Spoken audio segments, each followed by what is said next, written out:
அல்லேலூயா. மீண்டுமாக நாம் இந்த 3 நாள் கூட்டத்தினுடைய கடைசி நாளுக்குள்ளே நாம் கடந்து வந்திருக்கிறோம். ஒவ்வொரு நாளும் மாலை வேளையில் கர்த்தருடைய வருகைக்கு அடுத்த காரியங்களை, அதற்கான ஆதாரங்களை, அடையாளங்களை வேத வசனத்தினோடு கூட நடைபெற்று கொண்டிருக்கிற சம்பவங்களோடு கூட நாம் பார்த்து கொண்டிருக்கிறோம்.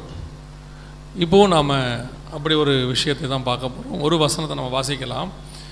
மத்தேயு சுவிசேஷம் 24ஆம் அதிகாரம் 3வது வசனத்தை வாசியுங்கள். சரி, கண்களை மூடுவோம். நல்ல தகப்பனே, எங்கள் சர்வ வல்லமையுள்ள ஆண்டவரே, இந்த அருமையான நேரத்திற்காக உமக்கு ஸ்தோத்திரம். உம்முடைய மகிமையுள்ள கரத்தலை எங்களை தாழ்த்துகிறோம். இம்மட்டும் நடத்தின இம்மானுவேலரே, இனிமேலும் எங்களை நடத்தும் எபினேசரே, கடந்த 2 நாட்களும் உம்முடைய வார்த்தையினாலே நீர் எங்களோடு கூட இடைப்பட்டீரப்பா. இந்த 3ஆம் நாளிலும் கர்த்தர் நீர் இடைபடும்படி நாங்கள் செபிக்கிறோம். உம்முடைய வசனம் கடந்து வருவதாக, வந்திருக்கிற ஒவ்வொருத்தரோடும் கர்த்தர் பேசுவீராக, உம்முடைய வார்த்தைகளை அனுப்புவீராக. திரும்பி போகும்பொழுது உம்முடைய வருகைக்கு ஆயத்தப்பட்டவர்களாக, உம்மை சந்திக்க ஆயத்தப்பட்டவர்களாய் திரும்பி போக கர்த்தர் கிருபை தருவீராக. மகிமையுள்ள கரத்தில் தாழ்த்துகிறோம் எங்கள் ஆண்டவர் இயேசுவின் நாமத்தில் பிதாவே, அல்லேலூயா. இந்த வசனத்தினுடைய முதல் பகுதியை நம்ம 1ஆம் நாளில் பார்த்தோம். அதனுடைய 2வது பகுதியை தான் நாம் இன்றைக்கி பார்க்க போகிறோம். உம்முடைய வருகைக்கும் உலகத்தின் முடிவுக்கும் அடையாளம் என்ன, எங்களுக்கு சொல்ல வேண்டும் என்றார்கள் அப்படின்னு இருக்கு. இயேசு கிறிஸ்துவின் வருகையோடு கூட இன்னொரு விஷயத்தையும் அவர்கள் சேர்த்து கேட்கிறார்கள், உலகத்தின் முடிவு அப்படின்னு சொல்லி. இந்த உலகத்தின் முடிவு என்பதற்கும் இயேசுடைய வருகைக்கும் நிறைய சம்பந்தம் இருக்குது. அதாவது ஒவ்வொரு காலகட்டத்திலும் ஒரு முடிவு இருக்கும். நோவா காலகட்டத்தோடு கூட பூமிக்கு ஆண்டவர் பூமியில் சிருஷ்டிப்புகளுக்கு ஒரு முடிவை கொடுத்து, அதற்கு பிறகு ஆண்டவர் என்ன செய்கிறாரு, நோவாவின் மூலமாக, அவர் குடும்பத்தின் மூலமாக அடுத்த ஒரு பலுகி பெறுகிற விஷயத்தை செய்கிறார். அதற்கு பிறகு 2000 வருஷம் கழித்து இஸ்ரவேலர்களுக்கு கொடுக்கப்பட்ட காலம் முடிஞ்சு புறஜாதியார் காலம் என்று சொல்லுகிற நம்ம காலம், அதோட நியாயப்பிரமாண முடிவுக்கு வருது. இஸ்ரவேலர்கள் தேசத்தை விட்டு சிதறடிக்கப்படுறாங்க. இப்போ நம்ம காலம் நடந்துட்டுருக்கு. இதே மாதிரி இந்த புறஜாதியார் காலத்துக்கும் ஒரு முடிவு உண்டு. இந்த சபைகள் இதை எல்லாத்துக்கும், இந்த இப்போ நாம் இருக்கக்கூடிய முறைமைகள் எல்லாத்துக்கும் ஒரு முடிவு இருக்குது. அதற்கு பிறகு இயேசுவின் ஆயிடவர் சாரசாட்சி வரும். அது அடுத்து, அது வேறு பிரமாணம். அன்னைக்கு உள்ள ஆராதனை முறைமைகள் எல்லாம் வெவ்வேறு. இப்போ இஸ்ரவேலுடைய ஆராதனை முறைமைக்கும் நம்ம முறைமைக்கும் நிறைய வித்தியாசம் இருக்குது. அதே மாதிரி இப்போ நாம் இருக்கிறதுக்கும் அதுக்கு பிறகு ஆயிடவர் சாரசாட்சியில் தேவனை தேடுறதுக்கும் வித்தியாசம் இருக்கும். எல்லாம் என்டையர்லி டிஃப்ரெண்ட். கிளைமேட் வேறு இருக்கும், சாப்பாடு வேறு இருக்கும், எல்லாமே வெவ்வேறையாக இருக்கும். இப்போ நோவா காலத்துக்கும் அதுக்கு பின்னாடிக்கும் சாப்பாடு வெவ்வேறு. அந்த மாதிரி இப்போ இஸ்ரவேலர்களுக்கும் நமக்கும் சாப்பாடு மாற்றப்பட்டுச்சு. அதாவது எல்லாத்துலேயும் மாறும். கிளைமேட் மாறும், சாப்பாடு மாறும், ஆளுகை மாறும், ஆராதனை மாறும், எல்லாமே என்டையர்லி புதுசாக இருக்கும். அதே மாதிரி தான் நம்முடைய காலம் முடிஞ்ச பிறகு, அதாவது சபையினுடைய காலம் முடிஞ்சு ஆயிடவர் சாரசாட்சி வரும்போது அப்போ எல்லாமே வேறையாக இருக்கும். இதைத்தான் சீஷர்கள் கேட்குறாங்க, உம்முடைய வருகைக்கும் உலகத்தின் முடிவுக்கும் அடையாளம் என்ன, இதைத்தான் கேட்குறாங்க. உலகத்தின் முடிவுனா பூமியின் முடிவு இல்லை. இந்த பூமியானது இப்போ நிறைய பேர், இப்போ கூட சில சயின்டிஸ்ட் எல்லாம் சொல்கிறாங்க, பூமி இன்னொரு கிரகத்தோட மோத போது, நாஸ்ட்ரோடாமஸோடைய ப்ரிடிக்ஷன்ஸ் அப்படின்னு சொல்லுவாங்க. ஸ்பெயின் தேசத்தில் வாழ்ந்த 16ஆம் நூற்றாண்டினுடைய ஒரு முன்னறிவிப்பாளர் அப்படின்னு சொல்லலாம், ஃபோர்டெல்லர் அப்படின்னு சொல்லலாம். அவரை ப்ராஃபட்னு சொல்லக்கூடாது, ஃபோர்டெல்லர் அப்படின்னு சொல்லலாம். அவர் இந்த மாதிரி உலகத்தினுடைய முடிவை பற்றி சொல்லும்போது கிரகம் மோதும் இப்படிலாம் நிறையா சொல்லியிருக்கிறாருன்னு அவங்க சொல்கிறாங்க. ஆனால் இந்த பூமி கண்டிப்பாக இருக்கும். எப்போ வரைக்கும் இருக்கும்? ஆயிடவர் சரசாட்சி முடிஞ்சு அதற்கு பிறகு சாத்தான் கட்டவிழ்க்கப்பட்டு, அது கொஞ்ச காலம்னு இருக்குது. அது எவ்வளோ காலம் வரைமுறை இல்லை, கொஞ்ச காலம். அதற்கு பிறகு நித்தியம் வெள்ளை சிங்காசன நியாய தீர்ப்பு, அது வரைக்கும் இந்த பூமி கண்டிப்பாக இருக்கும். அதுக்கப்புறம்தான் பழைய வானமும் பழைய பூமியும் ஒழிந்து போயிற்று, புதிய வானமும் புதிய பூமியும். ஸோ இந்த பூமியில் நடக்க வேண்டிய விஷயங்கள் இன்னும் நிறைய இருக்குது. இதே பூமியில் இன்றைக்கி நாளைக்கெல்லாம் இந்த முடிவுக்கெல்லாம் வராது. இப்போ சயின்டிஸ்ட்லாம் சிலர் சொல்கிற மாதிரி அப்படிலாம் முடிவுக்கு வராது. அப்போ உலகத்தின் முடிவுனா என்னென்னா, நோவா காலத்தை மாதிரியே மத்திய 24 அதே 37வது வசனத்தில் இயேசு சொல்கிறார், நோவாவின் காலத்தில் எப்படி நடந்ததோ அப்படியே மனுஷகுமாரன் வரும் காலத்திலும் நடக்கும் அப்படின்னு சொல்லி. இப்போ குறிப்பாக இந்த நம்முடைய காலத்தில் சபை காலத்தில் நடக்கிற உலகத்தின் முடிவு, சபை எடுத்துக்கொள்ளப்படுதலோடு கூட சம்பவிக்க போகிறதான சில முடிவுகள், வருகைக்கான அடையாளங்கள் கொஞ்சவற்றை நாம் பார்க்க போகிறோம். சேர்த்து ஒரு குறிப்பிட்ட நேரத்திற்குள்ளே அதை பார்த்து முடிக்க போகிறோம். நேற்று வருகைக்கான அடையாளங்களை முந்தா நேற்று பார்க்கும் பொழுது ஏறக்குறைய 6 அடையாளங்களை பார்த்துட்டோம். 7 அடையாளங்கள் அங்கே உண்டு. மத்திய 24:4 8 வசனம் வரைக்கும் கிட்டத்தட்ட நமக்கு 7 அடையாளங்கள் உண்டு. அநேகர் என் நாமத்தை தரித்து கொண்டு நானே கிறிஸ்து என்று சொல்லி வருவார்கள். 2வது யுத்தங்களின் செய்திகளையும் கேள்விப்படுவீர்கள். 3வது ஜனத்துக்கு விரோதமாய் ஜனம், ராஜ்யத்துக்கு விரோதமாய் ராஜ்யம். 4வது 5வது பஞ்சங்கள், 6வது கொள்ளை நோய்கள், 7வது பூமி எதிர்ச்சிகள். 7 அடையாளங்கள் இருக்கும். அதில் நம்ம 6 அடையாளத்தை பற்றி ஓரளவுக்கு பார்த்துட்டோம். இன்னும் ஒரு மிக முக்கியமான அடையாளம், அதை மட்டும் நான் உங்களுக்கு கடைசி நாளில் சொல்கிறேன்னு சொன்னேன். காரணம் ஏன் அதை மட்டும் தனியாக பார்க்குறோன்னா, வெளிப்படுத்தல் 6ஆம் அதிகாரத்தில் 6 முத்திரைகளை குறித்து ஆண்டவர் பேசுகிறார். வெளிப்படுத்தல் 6ல் 6 முத்திரைகளை பற்றி பேசுகிறார். அதில் ஒவ்வொரு முத்திரைக்கு பின்னாடியும் ஒரு சம்பவம் நடக்குது. முதல்ல ஒரு வெள்ளை குதிரை வருது, 2வது ஒரு சிவப்பு குதிரை வருது, 3வது ஒரு கருப்பு குதிரை வருது, 4வது ஒரு மங்கிர நிறமுள்ள குதிரை வருது, 5வது பலிபீடத்தண்டையில் ஒரு சம்பவம் நடக்கு, 6வதுல முத்திரை உடைக்கப்படும் போது வானம் அசைக்கப்படுகிறது, சூரியன் கருப்பாகிறது, சந்திரன் ரத்தம் போய் மாறுகிறது. இதெல்லாம் நடக்குது. 6 அடையாளங்கள் அங்கே 6ஆம் அதிகாரத்தில் இருக்கு. இது 6ம் வருகைக்கு முன்னாடி நடக்கணும். ஏன்னா 7ஆம் அதிகாரம் 9ஆம் வசனத்தில் தான் சபை பரலோகத்தில் இருக்குது. இவைகளுக்கு பின்பு நான் பார்த்தபோது சகல கோத்திரத்திலிருந்து மீட்கப்பட்டவர்கள் சிங்காசனத்துக்கு முன்பாக நின்று இருக்கிறாங்கன்னு அங்கே வசனம் சொல்லுது. ஸோ 7ஆம் அதிகாரம் 9ஆம் வசனத்தில் தான் சபை பரலோகத்துக்குள்ளே இருக்கு. அப்போ அதுக்கு முன்னாடி நடக்கிற எல்லா சம்பவமும் வருகையை ஒட்டி நடக்கணும், வருகையோடு நடக்கணும். இப்போ நாம் முந்தா நேற்று பார்த்த அடையாளங்களுக்கும் இந்த 6ஆம் அதிகாரத்தில் உள்ள முத்திரைகளுக்கும் ஒரு ஒத்துமை இருக்குது. என்ன ஒத்துமைன்னா, இதோ ஒரு வெள்ளக்குதிரையை கண்டேன், அது மேல் ஏறி இருந்தவன் வில்லை பிடித்திருந்தான். 6:2 இருக்கு. இது அநேகர் என் நாமத்தை தரித்து கொண்டு வருவார்கள் என்று சொல்லக்கூடிய அந்தி கிறிஸ்துவின் ஆட்சிக்கான ஆரம்பம், கடைசி. 2வது சிவப்பு குதிரை, அது கொள்ளை நோய்க்கான அடையாளம். ஒரு பட்டயம் கொடுக்கப்பட்டது, ஒருவரை ஒருவர் கொலை செய்யத்தக்கதாக. பட்டயம் என்பது 1 நாளாகமத்தின் புஸ்தகத்தில் பட்டயம் என்பது கொள்ளை நோய் என்று கொடுக்கப்பட்டிருக்கிறது. தாவீது ஜனங்களை எண்ண பிறகு கர்த்தர் தேசத்தின் மேல் ஒரு வாதையை வர பண்ணுகிறார். அப்பொழுது ஒரு தூதன் இறங்கி கொள்ளை நோயினால் வாதித்தான். வசனம் சொல்லுது, கர்த்தருடைய பட்டயம், அந்த தூதனுடைய பட்டயம் எருசலேமின் மேல் இருந்தது அப்படின்னு. ஸோ இப்போ 2வது முத்திரை கொள்ளை நோய், அதுதான் இப்போ நமக்கு கிராஸ் ஆச்சு. இப்போ நம்ம கடந்து போச்சு கொள்ளை நோய், கொரோனாவை நம்ம கடந்து போயிட்டு இருக்கிறோம். ஆல்மோஸ்ட் அதோடைய எண்டுக்கு நம்ம வந்துட்டோம். இந்த வருஷத்துக்குள்ளே நம்ம கொரோனாவோடு வாழ பழகிடுவோம்னு நினைக்கிறேன். ஏன்னா நேற்று ஹரியானாவில் மாஸ்க்கு கூட போட வேணான்னு அவங்க என்ன சொல்லிட்டாங்க, கவர்மெண்ட்டே அனௌன்ஸ் பண்ணிருச்சு மாஸ்க்கு கூட போட வேண்டான்னு.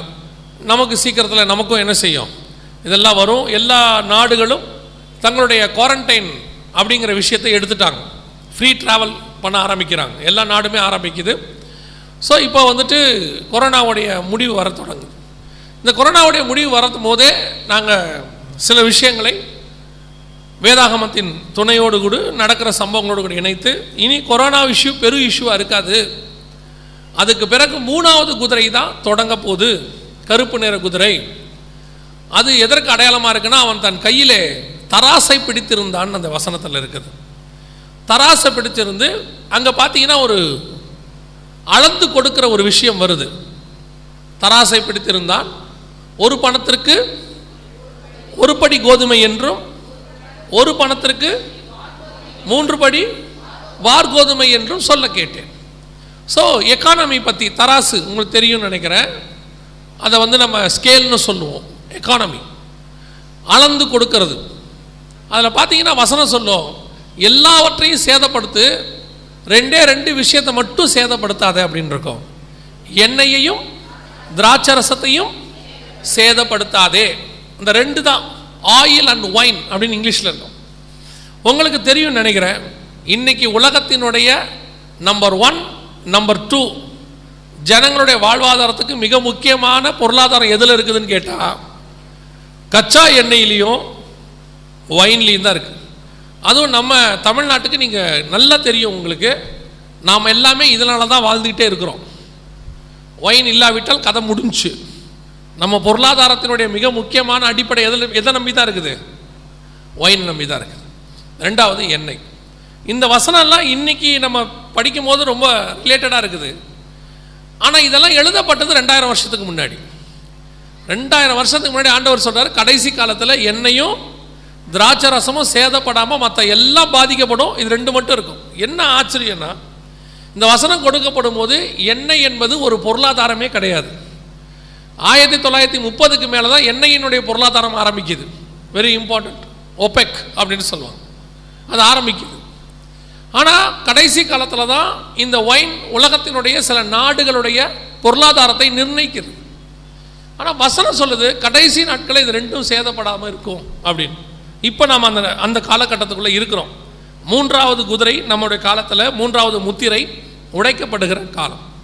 அடுத்து நீங்கள் ஃபேஸ் பண்ண போகிறது அதான். நாங்கள் 2021 நவம்பர் அப்பத்திலிருந்தே நாங்கள் சொல்லிகிட்டு இருக்கிறோம், இனி கொரோனாவை பற்றி பேசி பிரயோஜனம் இல்லை, அந்த கதை முடிஞ்சிருச்சு. கொள்ளை நோயை நம்ம கிராஸ் பண்ண தொடங்கிட்டோம், 2வது முத்திரையை கிராஸ் பண்ணிக்கிட்டு இருக்கிறோம். அடுத்து மிக முக்கியமான முத்திரை எது அப்படின்னா பஞ்சம். மிக முக்கியமாக நம்ம கிராஸ் பண்ண போகிற அடுத்த காரியம் என்னென்னா பஞ்சம்னு கிட்டத்தட்ட ஒரு 6 மாதமாக நாங்கள் சொல்லிக்கிட்டே இருக்கிறோம், 5 மாதம் 6 மாதமாக. இப்போ நீங்கள் பார்த்தீங்க, ஏன் இதை எப்படி சொல்கிறோம்? ப்ராஃபஸி, திருப்பியும் சொல்கிறேன், நான் ப்ராஃபஸி சொல்கிறது இல்லை, எனக்கு அப்படி கிடையாது. வேதத்தில் அப்படி இருக்குது. ஒரு குதிரை முடிஞ்சு அடுத்த குதிரை வரணும், அடுத்த குதிரை பஞ்சம் வரும்னு இருக்குது. இயேசு சொன்னதில் ஒவ்வொன்றா நடந்துகிட்டு இருக்குது. இன்னும் நடக்க வேண்டியது என்ன இருக்குது? பஞ்சம் இருக்குது. இங்கேயும் அது நடக்குது. அதை வைத்து தான் சொல்கிறோம். இப்போ கொள்ளை நோயினுடைய தொடர்ச்சியாக பஞ்சம் தான் அடுத்து வரும். இதை நாங்கள் பிரசங்கம் பண்ணிகிட்டு இருக்கிற காலத்திலேயே 2021 நவம்பர் மாதத்தில் UN ஐக்கிய நாடுகள் சபை அதனுடைய அதிகாரப்பூர்வமான அறிவிப்பு, இந்த உலகத்தில் பஞ்சம் அஃபிஷியலாக ஆரம்பித்து விட்டது. அதுக்கு அவங்க கொடுத்த மிக முக்கியமான ப்ரூஃப் என்னன்னு கேட்டிங்கன்னா, மடகஸ்கர் பகுதி. மடகஸ்கர் பகுதி முழுவதுமாக பஞ்சத்தில் மாட்டிக்கொண்டது. அதாவது 100% அங்கே என்ன கிடையாது அப்படின்னு கேட்டிங்கன்னு சொன்னால் மழை கிடையாது.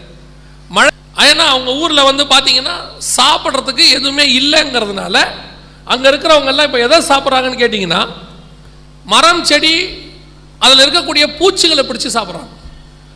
இதுதான் அவங்களுடைய கிட்டத்தட்ட 1 வருஷ சாப்பாடாக இருக்குது.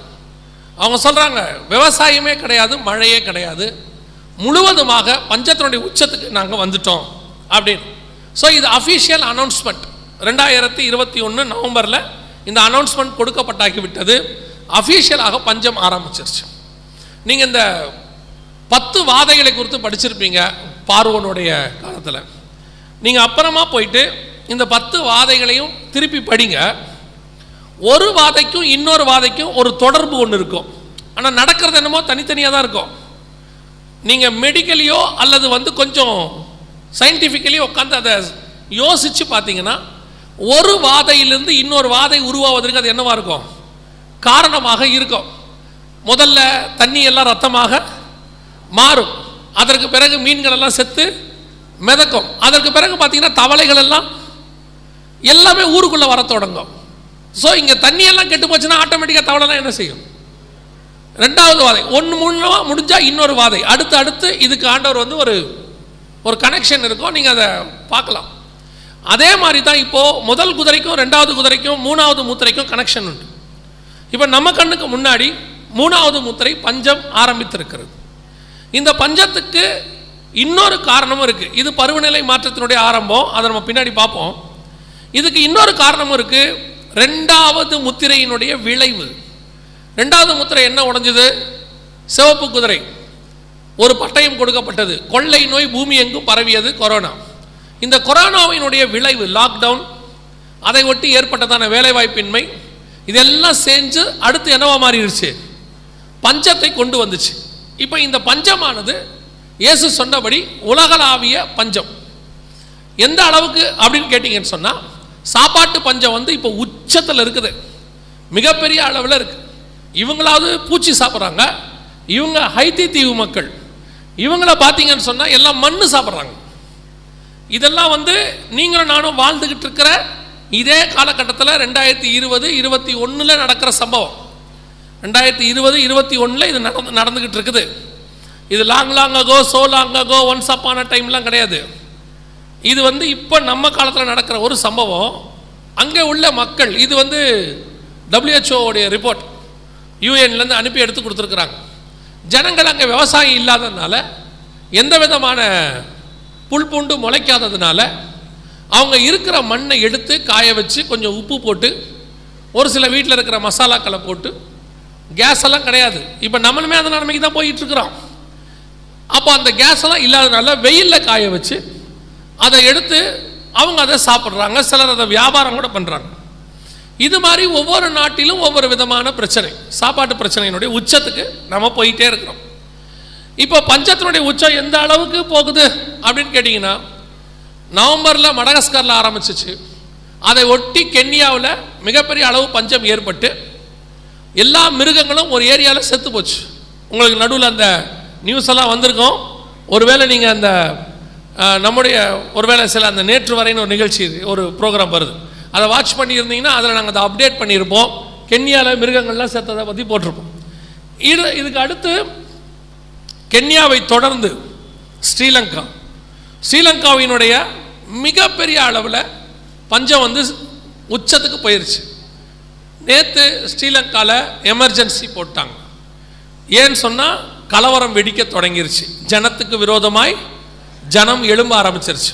இந்த பஞ்சத்தோடு கூட நடக்க போகிற இன்னொரு மிக முக்கியமான விஷயம், உலகளாவிய கலவரம். எல்லா நாட்டிலையும் நடக்கும். நாட் ஒன்லி ஸ்ரீலங்கா ஆரம்பிக்குது, எல்லா நாட்டிலையும் நடக்கும். நீங்கள் பார்ப்பீங்க.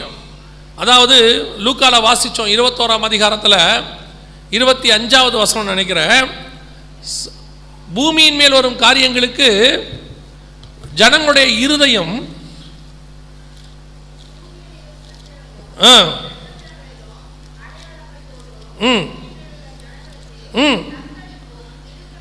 தத்தளிப்பும் இடுக்கணும் உண்டாகும். நல்ல தெளிவா இருக்குது பாருங்க. தத்தளிப்பும் இடுக்கணும் உண்டாகும். அடுத்த வசனத்தில், பூமியின் மேல் வரும் ஆபத்துகளுக்கு பயந்து எதிர்பார்த்திருக்கிறதினால் மனுஷனுடைய இருதயம் சோர்ந்து போகும். கரெக்டா நாம இப்ப அந்த இடத்துல தான் இருக்கிறோம். உலகம் இப்ப அந்த இடத்துல தான் போயிட்டே இருக்குது. உலகளாவிய மிகப்பெரிய பஞ்சம். இப்ப நாம இதெல்லாம் சொல்லும் போது நிறைய பேர் என்ன நினைக்கிறாங்கன்னா, ஏன் இதெல்லாம் சொல்றீங்க, ஏன் மெசேஜில் ஒரு நல்ல விஷயம் நீங்க சொல்லக்கூடாது அப்படின்னு கேட்குறாங்க. நாங்க சொல்றது உண்மை, பைபிளில் உள்ளதான உண்மை. நீங்க என்ன எதிர்பார்க்குறீங்கன்னு எனக்கு தெரியாது. எல்லா உபதேசமும் வேணும், ஆசீர்வாதமும் வேணும், பரிசுத்தமும் வேணும், விசுவாசமும் வேணும், நியாய தீர்ப்பும் வேணும். ஏன்னா பரிசுத்த ஆவியானவருடைய உபதேசம் 3 பார்ட்டு தான். பாவத்தை குறித்தும், நீதியை குறித்தும், நியாய தீர்ப்பு குறித்தும். இப்போ நீங்கள் என்ன விரும்புகிறீங்க அப்படின்னா, நீங்கள் என்ன, நான் உங்களை சொல்லலை, பொதுவாக ஜனங்க என்ன விரும்புகிறாங்க, நியாய தீர்ப்பை பற்றி மட்டும் பேசவே வேண்டாம் அப்படின்னு நினைக்கிறாங்க. அது நடந்தால் நடக்கட்டும், அதை பற்றி நம்ம ஏன் பேசணும்? இல்லையே, நியாய தீர்ப்பை பற்றியும் ஒரு உபதேசம் இருக்குது, அதை பற்றியும் வேதம் பேசுது. ஆண்டவர் 20% தீர்க்க தரிசனம் நியாய தீர்ப்பை பற்றி மட்டும்தான் இருக்குது. வெறும் நியாய தீர்ப்பை பற்றி மட்டுமே இருக்கு. நீங்கள் வேணான்னாலும் அது நடக்க தான் போகுது, நீங்கள் கேட்க விருப்பப்படாவிட்டாலும் அது நடக்க தான் போகுது. ஆனால் இவைகளையெல்லாம் நீங்கள் கேட்கும்போது, இவைகள் சம்பவிக்க தொடங்குவதை நீங்கள் பார்க்கும்போது, இவைகளுக்கு தப்பி மனுஷகுமாரனுக்கு முன்பாக நிற்க, அதுதான் ஆண்டவர். இதெல்லாம் எதுக்கு கேட்கிறோம்? பயப்படுறதுக்காக அல்ல. இதெல்லாம் வர தொடங்கிருச்சு, நான் மனுஷகுமாரனுக்கு முன்பாக நிற்கணும். அவர் சொன்ன இதெல்லாம் நடக்குதுன்னா அவர் சொன்ன வருகையும் நடக்கும். அதுக்கு தான் இதை உங்களுக்கு சொல்லப்படுது. இதை நீங்கள் ஏற்றுக்கொள்ளாவிட்டாலும் நடக்கதான் போகுது. 2018 உலக சுகாதார மையம் WHO டிசீஸ் எக்ஸ்னு ஒன்று வருதுன்னு சொன்னாங்க. அது உலகளாவிய வரப்போது, பெருமளவில் ஜனங்க சாவாங்கன்னு சொன்னாங்க. அப்போ அன்னைக்கு அதை எடுத்து அந்த ரிப்போர்ட்டை ஜனங்களுக்கு சொல்லி, ஆண்டவர் கொள்ளை நோய் சொல்லியிருக்கிறாரு, ஒரு பட்டயம் வரப்போது, ஒருவரை ஒருவர் கொலை செய்யத்தக்கதாக பூமியிலிருந்து சமாதானத்தை எடுத்து போடும்படி அப்படின்னு இருக்கு. துல்லியமா பூமியிலிருந்து இந்த 3 வருஷம் சமாதானம் போயிடுச்சு. எப்படி சமாதானம் போச்சு? தாய் மகனை நம்பாத இடம், ஒருத்தருக்கு ஒருத்தர் வீட்டுக்குள்ள வர்றதுக்கு நம்பிக்கை கிடையாது, குவாரண்டைன், அவங்கவுங்க வீட்டுக்குள்ளே தனித்தனியாக இருந்தாங்க. வேலையை முடிச்சுட்டு வெளிநாட்டிலேருந்து வேலையை முடிச்சுட்டு வர கணவனை வீட்டில் சேர்க்க மாட்டேன்னு சொன்ன மனைவி, அப்பா அம்மா கொரோனா வந்த உடனே தூக்கி ரோட்டில் போட்ட காரியங்கள்லாம் பார்த்தோம். சமாதானம் போயிடுச்சு. இதை 2018 சொல்கிறேன், இப்படி ஒரு சம்பவம் வரும்னு சொல்லி UN சொல்லுதுன்னு சொல்லி WHO சொல்லுதுன்னு சொன்னோம். அப்பவும் இதே மாதிரி தான் சொன்னாங்க, பயமுறுத்துறாங்க. ஏன் பயமுறுத்துறாங்க? நல்லா கவனிங்க. இதெல்லாம் எதுக்கு சொல்லப்பட்டது? ஆயத்தப்படுவதற்கு. என்ன ஆயத்தப்பட்டிருக்கணும்? இந்த சம்பவத்தை கேட்கும் பொழுதே சபை ஆயத்தப்பட்டிருக்கணும். ஒன்று, சபை எப்படி நினிவே ஜனங்க அழிய போதுன்னு சொன்ன உடனே அவங்க என்ன பண்ணாங்க? ஆயத்தப்பட்டாங்க. நோவா காலத்து ஜனங்க நிர்விசானமாக இருந்துட்டாங்க. இப்போ நம்மளும் அப்படி தான் இருந்துட்டோம், நிர்விசானமாக. நமக்கும் உலகத்தாருக்கும் எந்த வித்தியாசமும் இல்லை. நம்மளும் மாஸ்க் போட்டாச்சு, நம்மளும் கதவடைச்சாச்சு, நம்மளும் குவாரண்டைனுக்குள்ளே போயாச்சு, நம்மளும் வேக்சினேஷன் காத்திருந்தோம். நமக்கும் அவங்களுக்கும் என்ன வித்தியாசம்? இப்போ இஸ்ரவேல் ஜனங்களுக்கும் எகிப்தியருக்கும் என்ன இருக்கணும்? வித்தியாசம் இருக்கணும். வாதை அவனுக்கு வரணும், இஸ்ரவேலுக்கு வர கூடாது. அப்பதான் தேவ ஜனங்களுக்கும் மற்றவங்களுக்கும் வித்தியாசம். ஆனால் இன்னைக்கு நமக்கு அந்த வித்தியாசமே இல்லை. உலகத்துக்கும் நமக்கும் என்ன ஒரு வித்தியாசம் இல்லை. அவனுக்கு வந்த எல்லாம் நமக்கும் வந்துருச்சு. அவன் மண்ணை எல்லாத்தையும் நம்மளும் பண்ணோம். இதில் அப்போ நம்ம ஆண்டவர் என்ன விசேஷித்தவர்? இதில் மற்ற கண்மலைகளை போல அல்ல என் கண்மலை நம்ம சாட்சி கொடுக்கறதுக்கு என்ன பண்ணோம்? இந்த சம்பவத்தை கேள்விப்படும் போதே சபை ஆயத்தப்பட்டு இருக்கணும். சபையை கொரோனா தாக்காதபடிக்கு கர்த்தர் சபையை பாதுகாத்தார், உண்மை. ஆனா நாம ஆயத்தப்பட்டிருந்தா கொரோனா சபை குணமாக்குற இடமாய் மாறி இருக்கும். ஒவ்வொரு சபையும் ஹீலிங் சென்டரா மாறி இருக்கும். மருந்து கிடைக்காம அலைஞ்சவெல்லாம் சபைக்கு ஓடி வந்திருப்பான். ஆண்டவரே இன்னைக்கு மட்டுமா குவாரண்டைன்? யோசிச்சு பாருங்க. 2000 வருஷத்துக்கு முன்னாடி அன்னைக்கு ஒரு வியாதிக்கு குவாரண்டைன் இருந்துச்சு. எந்த வியாதிக்கு? குஷ்டரோகத்துக்கு. ஊருக்குள்ள சேர்க்க மாட்டாங்க, தனியாக தள்ளி வச்சிருவாங்க. அந்த குவாரண்டைன்ல இருக்கிறவனை தான் இயேசு போய் சுகமாக்குறாரு. அவன் வரான் ஊருக்குள்ள வந்தா கல்லெறிஞ்சு கொள்ளுவாங்கன்னு தெரியும். ஆனா அவன் எங்க வரான்? தைரியமா ஊருக்குள்ள வரான். ஏன்? அவனுக்கு ஒரு நம்பிக்கை இருக்கு, நான் இயேசுவை பார்த்துட்டா போதும், நான் சுகமாயிருவேன். அந்த நம்பிக்கை சபை மேல வந்திருக்கணும். ஏன்னா அவருடைய காயங்களால் குணமானோம்னு இருக்கு. நம்ம 2000 வருஷமா இதைத்தான் சொல்லிக்கிட்டு இருக்கிறோம். அற்புத சுகமளிக்கிற கூட்டம்னு வச்சுக்கிட்டு இருக்கிறோம். ஆனால் நம்மளால ஒன்றும் பண்ண முடியாமல் போயிருச்சு, ஆயத்தப்படாமல் போயிட்டோம். Okay, past is past. இப்போ அடுத்து வரப்போகுது பஞ்சம். இதுக்கும் சபை என்ன செய்யணும்? ஆயத்தப்படணும். சபை ஆயத்தப்பட்டு ரெடி ஆகணும். இப்போ பஞ்சத்தினுடைய உச்சம் இப்போ ஸ்ரீலங்காவிலிருந்து அப்படியே அடுத்து பாகிஸ்தானுக்கு போயிருச்சு. இன்னைக்கு பாகிஸ்தானில் ஆட்சி கவுந்துருச்சு. இம்ரான்கான் கீழே இறங்கிட்டாரு, கதை முடிஞ்சு. இன்னைக்கு பாகிஸ்தானுடைய கடன் அடைக்க முடியாத இடத்துக்கு போயிருச்சு. இன்னைக்கு ராஜபக்சேவை கீழே இறங்க சொல்லி போராட்டம் தொடங்குது. ஏற்கனவே ஆப்கானிஸ்தான் பஞ்சத்தில் இருக்கு, உச்சத்தில். பர்மாவை பற்றி சொல்லவே வேண்டாம். ஸோ இப்போ இவங்க எல்லாம் இப்படி இருக்காங்க. நம்ம எப்படி இருக்கோம்? சொல்லாமல் இருக்கோம். அவங்க எல்லாம் என்ன பண்ணிட்டாங்க? சொல்லிட்டாங்க. நாம சொல்லாமல் இருக்கிறோம். நம்ம ஒரு மத்திய அமைச்சரில் ஒரு ஜேர்னலிஸ்ட் எழுதுறாரு, நாம ஸ்ரீலங்காவுக்கு ஒன்றும் குறைஞ்சவங்களாம் இல்லை, நம்ம நிலைமையும் அதே நிலைமையில தான் இருக்குன்னு எழுதுறாரு. நம்மளுக்குமே கேஸ் விலை எங்கேயோ போய் நிற்கிது. எல்லாம் பஞ்சத்தினுடைய உச்சத்துக்கு தான் நம்மளும் போயிட்டு இருக்கிறோம். ஸோ உலகளாவிய பஞ்சம், ஆண்டவர் சொன்ன சாப்பாட்டு பஞ்சம் உலகளாவிய ஆரம்பித்து விட்டது. இதுக்கு சபை என்ன செய்யணும்? ஆயத்தப்படணும். எப்படிங்க ஆயத்தப்படணும்? இதுக்கு எப்படி ஆயத்தப்படுவீங்க? சரி, கொரோனாவுக்கு வியாதியை சுகமாக்குற இடமா சபை என்ன செய்யும்? மாறி இருக்கணும். மாறல, இனி மாறும், விசுவாசிக்கிறோம். சரி, இப்போ வரப்போது பஞ்சம். இதுக்கு என்ன செய்வீங்க? ஒவ்வொரு விசுவாசியின் வீடும் அடுத்த பஞ்ச காலத்தில், நான் சொல்றேன், அடுத்த பஞ்ச காலத்தில் எண்ணெயும் மாவும் குறைவுபடாத வீடாக கர்த்தர் மாத்துவார். இதை கர்த்தர் செய்வார். அப்படி செஞ்சாதான் மற்றவங்களுக்கும் நமக்கும் உள்ள வித்தியாசம். இது நிச்சயம் நடக்கும். ஆனா உங்க வீட்டில் எலியா இருக்கணும்.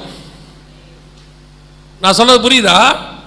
எலியாக்கு பஞ்சம் உச்சத்தில் வந்தபோது, அவர் கேரி தாற்றங்கரில் இருக்கும் போது காக்கா கொண்டாந்து அப்பமும் இறைச்சியும் கொடுத்துச்சு. அது கொஞ்ச நாள் தான் சாப்பிட்டாரு. அதான் கொரோனா டைம். கொரோனா டயத்தில் நம்ம வீட்டுக்குள்ளேயே உட்காந்து நல்லா சாப்பிட்டோம்.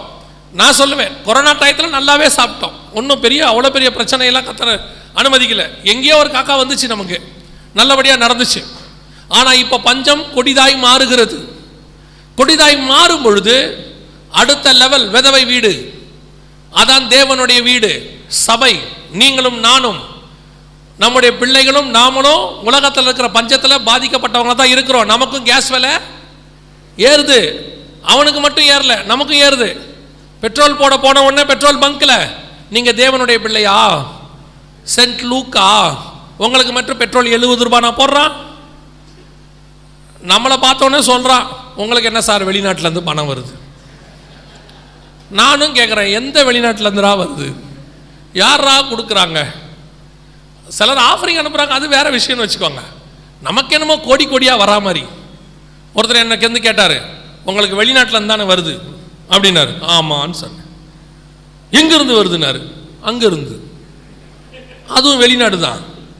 நம்ம பேங்க் அங்கே இருக்குது, ஏடிஎம் மிஷின் இங்கே இருக்குது, அது வானத்தின் பலகனியை தட்டி திறந்து விட்டு அனுப்பிக்கிட்டே இருக்கோம். இந்த உலகத்துக்கு தான் பஞ்சம், கொள்ளை நோய், போராட்டம், யுத்தம் எல்லாம். பரலோகத்துக்கு ஆராதனை, துதி, ஸ்தோத்திரம், சமாதானம் தான். அங்கே இரவும் இல்லை பகலும் இல்லை. அந்த கவர்மெண்ட்டில் எந்த மாற்றமும் இல்லை. அந்த கவர்மெண்ட் நம்மளை செலக்ட் பண்ணியிருக்குது. இப்போ நம்ம எப்படி இருக்கணும்? இப்போ பஞ்சம் கொடிதாய் மாறும், உலகளாவிய பஞ்சம் உச்சத்துக்கு போகும். ஆனால் தேவனுடைய பிள்ளைகள் வீட்டில் லிட்ரலாக சொல்கிறேன், எண்ணெயும் மாவும் குறைவுபடாதபடி கர்த்தர் ஆசீர்வதிப்பார். ஆனால் எப்படி ஆசீர்வதிப்பார் தெரியுமா? அற்புதமாய் ஆசீர்வதிப்பார். உன் வீட்டில் தேவன் இருக்கணும், தேவனுடைய வார்த்தை இருக்கணும், கர்த்தரை அனுப்பின வசனம் இருக்கணும், வாக்குத்தத்தம் இருக்கணும். கர்த்தரை உறுதியாக பிடிக்கணும்.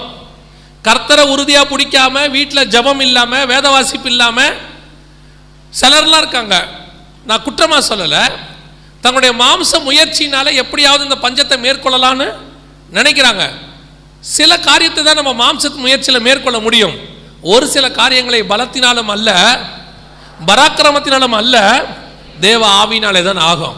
கர்த்தர் கண்டிப்பாக ஆசீர்வதிப்பார். இப்போ யோசிச்சு பாருங்க, லாக்டவுன் வந்துச்சு, எப்பேற்பட்ட ஜாம்பவான்லாம் கதை முடிஞ்சிச்சு. எத்தனையோ பேர் மிகப்பெரிய பிஸ்னஸ்மேன்லாம் என்ன ஆகிட்டாங்க, சூசைட் பண்ணி இறந்துட்டாங்க. ஆனால் கர்த்தர் உங்களையும் என்னையும் பத்திரமாய் பாதுகாத்து கொண்டு வந்து உட்கார வச்சிருக்கிறார். எனக்கு ரொம்ப ஆச்சரியம். ஒரு பெரிய இந்தியா முழுக்க பிரான்ச்சைசி உள்ள ஒரு மிகப்பெரிய கோடீஸ்வரன் சூசைட் பண்ணி இறந்துட்டார். என்னன்னு கேட்டால் கடன் தொல்லை அதிகமாயிருச்சுன்னு. அதாவது அந்த கடனை அடைத்து மீண்டும் நான் என் பிஸ்னஸை காப்பாற்றுவேங்கிற நம்பிக்கை அவருக்கு இல்லை. ஆனால் அந்த விசுவாசத்தை கர்த்தர் உங்களுக்கும் எனக்கும் கொடுத்துருக்கிறார். நமக்கும் பாதிப்பு வந்துச்சு, இல்லைன்னா இல்லை. ஆனால் அவைகளுக்கு நடுவில் கர்த்தர் சொன்னார், நான் உன்னோடு கூடவே இருக்கிறேன், நான் உன்னை விட்டு விலகுவதும் இல்லை, கைவிடுவதும் இல்லை. கர்த்தர் காப்பாற்றி கொண்டாந்தார். அதே விட இன்னும் பஞ்சம் கொடிதாய் மாறும், இன்னும் உச்சத்துக்கு போகும். அப்படி போகும் பொழுது தேவனுடைய வீட்டில் மாத்திரம், தேவனுடைய பிள்ளைகள் வீட்டில் அப்பமும் எண்ணெயும் மாவும் எண்ணெயும் குறைவுபடாமல் இருக்கும். கர்த்தர் இது வாக்கு தத்தம்.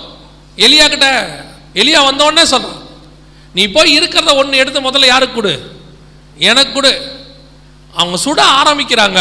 வசனம் சொல்லுது, பஞ்சம் தீர்ந்து மழை வரும் மட்டும் அவங்க வீட்டில் மாவும் குறைவுபடலை, எண்ணெயும் குறைவுபடலை. அந்த 3.5 வருஷமும் அங்கே எல்லாமே இருந்துச்சு. இந்த ஆசீர்வாதம் தான் அடுத்து சபை சந்திக்க வேண்டிய ஆசீர்வாதம். சபை பஞ்சத்தில் மாட்டுகிற இடம் இல்லை, பஞ்சத்தில் போஷிக்கிற இடமாய் கர்த்தர் மாற்றுவார். சபை போஷிக்கிற இடமாய் மாறணும். ஒவ்வொரு விசுவாசி வீடும் போஷிக்கிற இடமா மாறணும். ஆண்டவர் அப்படி செய்வார். மற்றவங்களுக்கும் நமக்கும் கர்த்தர் பெரிய வித்தியாசத்தை உண்டாக்குவார். ஆனால் இந்த வாட்டி செய்ய போறது எப்படி தெரியுமா? அற்புதமாய் கர்த்தர் தேவைகளை சந்திப்பார். கர்த்தர் சந்திக்கிற முறை அற்புதமா இருக்கும். நீங்க எதிர்பார்க்காம கர்த்தர் தேவைகளை கொண்டு வந்து சந்திப்பார். அது இப்படி நடக்குமா நீங்க எதிர்பார்க்க மாட்டீங்க, ஆனா அப்படி நடக்கும். கர்த்தர் ப்ரூஃப் பண்ணுவாரு, உலகத்தாரை விட நான் உன்னை எப்படி நேசிக்கிறேன், உன்னை எப்படி பாதுகாக்கிறேன், உன்னை எப்படி பறந்து காக்கிற பட்சியை போல வச்சிருக்கிறேன்றதை கர்த்தர் ப்ரூஃப் பண்ணுவார். அதுதான் இனி அடுத்து நடக்கும் பஞ்சத்தில். ஸோ நீங்க பயப்பட வேண்டிய அவசியம் இல்லை. பஞ்சம் வரட்டும், கொள்ளை நோய் வரட்டும், அதுக்கு அடுத்து ஒரு யுத்தம் வரும், அதுவும் வரட்டும். அவைகளுக்கு மத்தியில் கர்த்தர் உங்களை என்னையும் காப்பாற்றுவார், கர்த்தர் நடத்துவார். ஒருவேளை போதும் வான்னு சொன்னார்னா நடுவில் போக போகிறோம் இல்லையா? வச்சாலும் தோத்துறோம், கூப்பிட்டுட்டு போனாலும் தோத்துறோம். நம்மளை பொறுத்த வரைக்கும் வச்சா ஏதோ வேலை இருக்குது, கர்த்தர் நம்மளை வச்சிருக்கிறார். கூப்பிட்டுட்டு போனார்னா வேலை முடிஞ்சு போகலாம். அல்லேலூயா. நான்லாம் சொல்லி வச்சிருக்கிறேன், இந்த ஆண்டவர் கூப்பிடும் போது மேலே உளுந்து அழுது எப்படியாவது கொடுத்துருங்க ஆண்டவரே, 10 வருஷத்தை சேர்த்து கொடுங்கன்னா கேட்கப்படாது. ஆண்டவரே வேலை முடிஞ்சா முடிஞ்சு வாங்க போகலாம். இந்த 10 வருஷம்லாம் இங்கே இருக்க முடியாது, எக்ஸ்ட்ராவாலாம். கூப்பிட்டாலும் சந்தோஷமாக போயிட்டே இருக்கணும். சிலர்லாம் போகிறதுக்கு யோசிக்கிறான் பாருங்க, ரொம்ப யோசிக்கிறான். இல்லை இன்னும் பொண்ணுக்கு கல்யாணம் பண்ணலையே, கல்யாணம் பண்ண பிறகு யோசிக்கிறான், இந்த ஆளை பண்ணிட்டோமே. அப்போயும் அவன் சந்தோஷமா இல்லை, வேதனையாக தான் இருக்கான். அதனால் கர்த்தர் நம்மளை இந்த பஞ்சத்துக்கு நடுவில் பத்திரமாய் பாதுகாப்பார். நடுவில் கூப்பிட்டாலும் சந்தோஷமாக போகிறதுக்கு ரெடியாக இருக்கணும். இந்த புதிய ஏற்பாட்டை பொறுத்த வரைக்கும் இருந்தாலும் ஆசீர்வாதம், போனாலும் ஆசீர்வாதம். ஏன்னா மரணம் ஜெயமாய் விழுங்கப்பட்டு விட்டது, அது ஒரு ஆசீர்வாதம் தான். ஸோ இப்போ பஞ்சத்தினுடைய உச்சத்துக்கு பூமி போயிட்டு இருக்குது. இனி எல்லா நாட்டிலையும் நீங்கள் கேட்குற விஷயம் இதுவாக தான் இருக்கும். இப்போ கொரோனா எப்படி கேள்விப்பட்டீங்க, கொள்ளை நோய், எல்லா நாடும் அங்கே இப்படி பாதிக்கப்பட்டது அப்படி பாதிக்கப்பட்டதுன்னு. அதே மாதிரி நீங்கள் எல்லா நாட்டை பற்றியும் பஞ்சத்தை பற்றி கேள்விப்படுவீங்க. ஆகார குறைவு, ஜனங்க அப்படி அவஸ்தைப்படுறாங்க, இப்படி அவஸ்தைப்படுறாங்க. இதெல்லாம் நீங்கள் பார்க்கும்போது உங்களுக்கு தெரியணும், 3வது குதிரை ஓடிக்கிட்டு இருக்கு. நாம் அதை கிராஸ் பண்ண தொடங்கி இருக்கிறோம். அது ஸ்டார்ட் ஆக போகுது, இப்போ தான் ஸ்டார்ட் ஆக போகுது. ஸ்டார்டிங்கே ரொம்ப மோசமாக இருக்கு, ஆனால் அது உச்சத்துக்கு அடையும். இது 3வது ஸ்டேஜ். இது இவ்வளோ ப்ரூஃபோட நம்ம சொல்கிற வசனத்தோட உங்களுக்கு இன்னொரு எக்ஸ்ட்ரா ப்ரூஃப் ஒன்று நான் கொடுக்க விரும்புகிறேன். எதுக்காக அப்படின்னா, இந்த கொரோனா வரத்துக்கு முன்னாடி 2014-15 பில்கேட்ஸ் வந்து திடீர்னு ஒன்று சொன்னார். உங்கள் எல்லாருக்கும் ஞாபகம் இருக்கும்னு நினைக்கிறேன். உலகம் ஒரு மிகப்பெரிய நோயை சந்திக்க போகுது, சுவாச கோளாறு நோயை சந்திக்க போகுதுன்னு சொல்லிட்டு அவர் என்ன பண்ணார், தன்னுடைய கேவி ஃபவுண்டேஷன்ஸ் மூலமாக ஒரு 4-5 மருந்து கம்பெனியில் இன்வெஸ்ட் பண்ணார். 2015 அவர் செய்ய தொடங்கிட்டார். கரெக்டாக 2019 கொரோனா வந்துச்சு, 20 உச்சத்துக்கு போச்சு, 20 லாஸ்ட்டில் மருந்து கண்டுபிடிச்சாங்க, 21 முழுக்க உலகம் முழுக்க போட்டாங்க மருந்து. எல்லாருக்கும் 2 டோஸ் போட்டாங்க வேர்ல்டு வைட். அந்த மருந்தில் 3 கம்பெனி பில்கேட்ஸ் கம்பெனி, ரஷ்யாவதும் இந்தியாவதும் அல்லாமல் மிச்சம் 3 பெரிய கம்பெனியும் பில்கேட்ஸ். இது எப்படி திடீர்னு இது இவர் யூகிச்சாரு? எல்லாருக்குமே அந்த டவுட் இருந்துச்சு, எப்படி இவர் முன்னாடியே யூகிச்சாரு? யூகிச்சது மட்டும் இல்லை, தன்னுடைய மொத்த பணத்தையும் கொண்டு போய் எங்கே இன்வெஸ்ட் பண்ணார்? அந்த வேக்சின் கண்டுபிடிக்கிற அந்த மெடிசனில் கொண்டு போய் இன்வெஸ்ட் பண்ணார். இப்போ இந்த 1-2 வருஷத்தில் மட்டுமே பில்கேட்ஸ் வந்து எத்தனையோ மில்லியன் சம்பாரிச்சிட்டார். அதாவது ஒரு ஊசிக்கு வந்து $35, $30-35, 2 டோஸ்னா $70. கிட்டத்தட்ட ஒரு 400 கோடி மக்களுக்கு உலகளாவிய போட்டிருக்கிறாங்க. 400 கோடி இன்ட்டு $70 கணக்கு போட்டுங்க. நான் கொஞ்சம் கணக்கில் வீக்கு, நீங்கள் போட்டுங்க. கிட்டத்தட்ட ஒரு $28,000 கோடி, 28,000 கோடி இன்ட்டு 70 போட்டுங்க இந்தியா பணத்தில். அப்புறமா போட்டு வீட்டில் போய் செக் பண்ணுங்க. இவ்வளத்தையும் இந்த 1 வருஷத்துக்குள்ளே அவர் சம்பாரிச்சிருக்கிறார். இவ்வளத்தையும் ஒரே வருஷத்துக்குள்ளே சம்பாரிச்சிருக்கிறார். ஸோ இன்னும் போகிறாங்க, அடுத்து பூஸ்டர் எல்லாம் வருது, அடுத்து போடுறாங்க, பூஸ்டர் வருது, எல்லாம் போடுறாங்க. அத்தனையும் 3 கம்பெனி அவர் கம்பெனி. இப்போ ஏன் இதை உங்களுக்கு நான் சொன்னேன்? இந்த பில்கேட்ஸு இவ்வளத்தையும் இன்வெஸ்ட் பண்ணி கொரோனாவை பற்றி பேசி வேக்சின் பற்றி போட சொல்லி எல்லாம் பண்ண பில்கேட்ஸ் இப்போ அடுத்து என்ன பண்ணியிருக்கிறார் தெரியுமா உங்களுக்கு? அவர் தன்னுடைய பணத்தில் பெரும்பான்மையானவற்றை ஒரு மிக முக்கியமான பிஸ்னஸில் போட்டிருக்கிறார். எங்கே போட்டிருக்கிறார் அப்படின்னு பார்த்தீங்கன்னா, இங்கே பாருங்க, நீங்கள் பார்க்குற இந்த பக்கத்தில் இருக்கு பாருங்க அமெரிக்காவுடைய மேப். அந்த அமெரிக்கா மேப்பில் பச்சை கலரில் இருக்கு பார்த்தீங்களா, பச்சை கலரில் அதெல்லாம் அவர் வாங்கியிருக்கிற இடம் விவசாய லேண்டு வாங்கி பில்கேட்ஸ் விவசாயம் பண்ணிக்கிட்டு இருக்கிறாரு 2 வருஷமா. இன்னைக்கு கூகுளில் போய் வேர்ல்டு ஃபர்ஸ்ட் ஃபார்மர் யாருன்னு போட்டு பாருங்க, யார் பேர் வரும்னு நினைக்கிறீங்க? பில்கேட்ஸ் பேர் தான் வரும். 2,64,000 ஏக்கர் வாங்கியிருக்கிறார். 2,64,000 ஏக்கர் வாங்கி பணத்தை இன்வெஸ்ட் பண்ணியிருக்கிறார். இவர் மட்டும் இல்லை, இன்னும் 3 உலக பணக்காரர்கள் ஆளாளுக்கு 1,00,000 ஏக்கர் 1,50,000 ஏக்கர் வாங்கி குறைஞ்சபட்சம் ஒரு 8 லட்சம் ஏக்கரை அவங்க எடுத்திருக்கிறாங்க.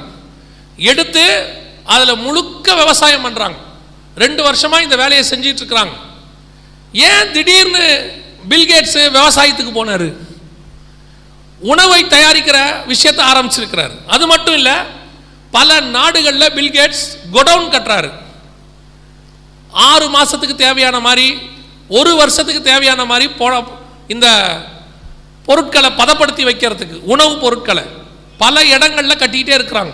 ஏன் இப்படி செய்கிறாரு திடீர்னு? 5 வருஷத்துக்கு முன்னாடி மருந்து கம்பெனியில் இன்வெஸ்ட் பண்ணாரு. பின்னாடி என்ன வந்துச்சு? ஒரு கொள்ளை நோய் வந்துச்சு. இப்போ எதில் இன்வெஸ்ட் பண்ணுறாரு? விவசாயத்தில் இன்வெஸ்ட் பண்ணுறாரு. இன்வெஸ்ட் பண்ணது மாத்திரமல்ல, அதை சேகரித்து வைக்க தொடங்குறாரு. மெக்டொனால்ட்ஸ்னு ஒரு கம்பெனி இருக்கு, உங்களுக்கு தெரியும். அந்த மெக்டொனால்ட்ஸுக்கு மொத்த உருளைக்கிழங்கும் பில்கேட்ஸ் தான் சப்ளை பண்ணிட்டு இருக்காரு. இப்போ நம்மெல்லாம் ஒரு காலத்தில் விவசாயத்தில் இருந்தோம். நம்ம பையனை கம்ப்யூட்டர் படிக்க சொன்னோம். விவசாயம் வேணாம்டா, என்னோட போட்டோம், நீயாவது கம்ப்யூட்டர் படி. கம்ப்யூட்டரை நமக்கு சொல்லி கொடுத்த பில்கேட்ஸ் இப்போ விவசாயத்துக்கு போயிட்டார். அவர் அங்கே போயிட்டார். ஏன் திடீர்னு விவசாயத்துக்கு போகிறாரு? கொஞ்சம் அதை நம்ம உட்காந்து யோசிக்கணும். இப்போ பில்கேட்ஸை வச்சு பைபிளை தியானிக்கல, உலகத்தில் இப்படி ஒன்று நடக்குது, இந்த ஆள் இதுக்கு முன்னாடியே ஒன்று பண்ணான், இப்போ இதை பண்ணுறாரு அப்படின்னா என்னவா இருக்கும்? ஸோ உலகளாவிய ஒரு ஆர்டிஃபிஷியல் பஞ்சம் ஒன்று வரப்போகிறதே அவங்க என்ன செஞ்சிட்டாங்க? ஸ்மெல் பண்ணிட்டாங்க. ஸோ அதை அவங்களும் உருவாக்குறாங்க, பஞ்சமும் வருது. இந்த கொரோனாவுக்கு மருந்து கொடுத்தாங்கல்ல, ஒவ்வொரு நாடும் மருந்து வாங்கியே ஏழை ஆயிடுச்சு. ஸ்ரீலங்காவுடைய பஞ்சத்துக்கு மெயின் காரணமே கொரோனாவுடைய மருந்து வாங்கினது தான். இப்போ நம்ம நாடுமே அப்படித்தான். கிட்டத்தட்ட நம்ம 175 கோடிக்கு மேலே டோஸ் போட்டிருக்கிறோம். அத்தனையும் $35 கொடுத்து வாங்கியிருக்கிறோம். எவ்வளோ செலவாயிருக்கும்? அப்போ இவ்வளவு பணமும் நம்ம இன்வெஸ்ட் பண்ணியிருக்கிறோம். இது எல்லா நாடும் பண்ணியிருக்கு. ஸோ இப்போது மிகப்பெரிய அளவில் பஞ்சம் வர்றதுக்கு இது ஒரு அடையாளம். வரப்போதுங்கிறதுக்கு ஒரு எக்ஸ்ட்ரா ப்ரூஃப். பில்கேட்ஸ் கொண்டு போய் விவசாயத்தில் இன்வெஸ்ட் பண்ணுறாரு. அந்த வரக்கூடிய பொருட்களை விற்கலை, 1-2 தான் விற்கிறாரு. மிச்சம் எல்லாத்தையும் என்ன பண்ணிட்டு இருக்கிறாரு? ஸ்டோர் பண்ணிட்டு இருக்காரு. சரி, இவர் மட்டும்தான் அப்படி பண்ணுறாரா அப்படின்னு கேட்டிங்கன்னா, இது சைனாவுடைய காஃப்கோங்கிறது சைனாவுடைய அஃபிஷியல் நிறுவனம், அரசாங்க நிறுவனம். இவங்க நார்த் ஈஸ்ட் சைனாவில், இப்போ நான் சொல்கிற விஷயத்தெல்லாம் கொஞ்சம் போய் நீங்கள் பாருங்கள். இதுவும் கொஞ்சம் வேணும். இப்போ ஏங்க இந்த உலக பிரகாரமான விஷயம்லாம் எங்களுக்கு தேவையா? கொஞ்சம் இருங்க. உலக பிரகாரமான விஷயம்லாம் தேவையா? எங்களுக்கு வெறும் ஸ்பிரிச்சுவலாக சொன்னால் போதாதா அப்படின்னா, இயேசுநாதர் பிறந்திருக்கிறாருங்கிறத ஆவியில் உணர்ந்து சிமியோன் தேவாலயத்துக்கு வந்தார், அவர் பார்த்தார். அது ஒரு வகை. இன்னொரு வகை இருக்கு. வானத்தின் நட்சத்திரத்தை வச்சு, வானத்தில் தோன்றும் அடையாளங்களை வச்சு கண்டுபிடிச்சி வரக்கூடிய இன்னொரு கூட்டமும் இருக்கு. அதுவும் தேவை, இதுவும் தேவை. உங்களுக்கு அது வேணான்னா விட்டுலாம். ஆனால் ஆண்டவர் அதையும் அடையாளமாக சொல்றாரு. பஞ்சங்களையும் என்ன சொல்றாரு? அடையாளமாக சொல்றாரு. இப்போ நம்ம கண்ணுக்கு முன்னாடி சைனாவில் நீங்கள் பார்த்தீங்கன்னா அரசாங்கமே, சீன அரசாங்கமே காஃப்கோ அப்படின்னு சொல்லக்கூடியதான தன்னுடைய அரசாங்க நிறுவனத்தை வைத்து 50% விவசாயத்தினுடைய 50% அரசாங்கம் ஸ்டோர் பண்ணுது. கோடவுன்ஸ் காட்டுவாங்க பாருங்க, அதில் முழு கோடவுன்லையும் ஸ்டோர் பண்ணுது. கடந்த 1.5 வருஷமாக இது அரசாங்கம் செஞ்சுக்கிட்டே இருக்குது. இப்போ நம்ம ஊரில் ரேஷனில் அரிசி போடுற மாதிரி அவங்க ஊர்லேயும் உண்டு. எல்லாத்தையும் 50% ஆக்கிட்டாங்க. ஜனங்களுக்கு எல்லாம் சாப்பாடு 50%. ஹோட்டலுக்கு ரூல் போட்டிருக்காங்க. ஹோட்டலில் சாப்பாடு கொடுக்கும்போது அளவு சாப்பாடு ஒரு தட்டு கொடுத்தீங்கன்னா இனிமேட்டு என்ன கொடுக்கணும்? அரை தட்டு தான் கொடுக்கணும். ஜனங்களை சொல்கிறாங்க பாதி சாப்பிடுங்க. அதே மாதிரி டிவியில் இந்த நல்லா சாப்பிட்ற ப்ரோக்ராம்லாம் இருக்குல்ல, ஒரு ஆள் உட்காந்து 5 தட்டு 7 தட்டு ஒன்றா சாப்பிடுவார். இதெல்லாம் இருக்குல்ல, அந்த ப்ரோக்ராம்லாம் பேன் பண்ணிட்டாங்க. நல்லா சாப்பிட்ற ப்ரோக்ராம்லாம் பேன் பண்ணு. ஜனங்கள் உணவு முறையை குறைங்க, ஏன்னா மிகப்பெரிய பஞ்சம் வரப்போகுதுன்னு சொல்கிறாங்க. சைனா சொல்லுது, அவன் ஆயத்தமாகறான், ரெடி ஆகுறான், எல்லாத்தையும் ஸ்டோர் பண்ண தொடங்குறான். மிகப்பெரிய அளவில் ஒரு ஸ்டேட் ஃபுல்லாக குடவுன் கட்டியிருக்கான். யோசிச்சு பாருங்க, இப்போ திருப்பூர் முழுக்க குடவுன் கட்டினா எப்படி இருக்கும்? மொத்தத்துக்கும் குடவுன் கட்டுறான். நார்த் ஈஸ்ட் ஏரியா முழுக்க கொட்டி மொத்த பொருளையும் ஸ்டோர் பண்ணுறாங்க. பல டன் கணக்கில் ஸ்டோர் பண்ணுறாங்க. ஸோ உலகம் ஒரு மிகப்பெரியதான பஞ்சத்தை எதிர்கொள்ள போகிறது. ஆண்டவர் சொன்ன அந்த 3வது குதிரை வரும். உலகளாவிய பஞ்சம் நடக்கும்.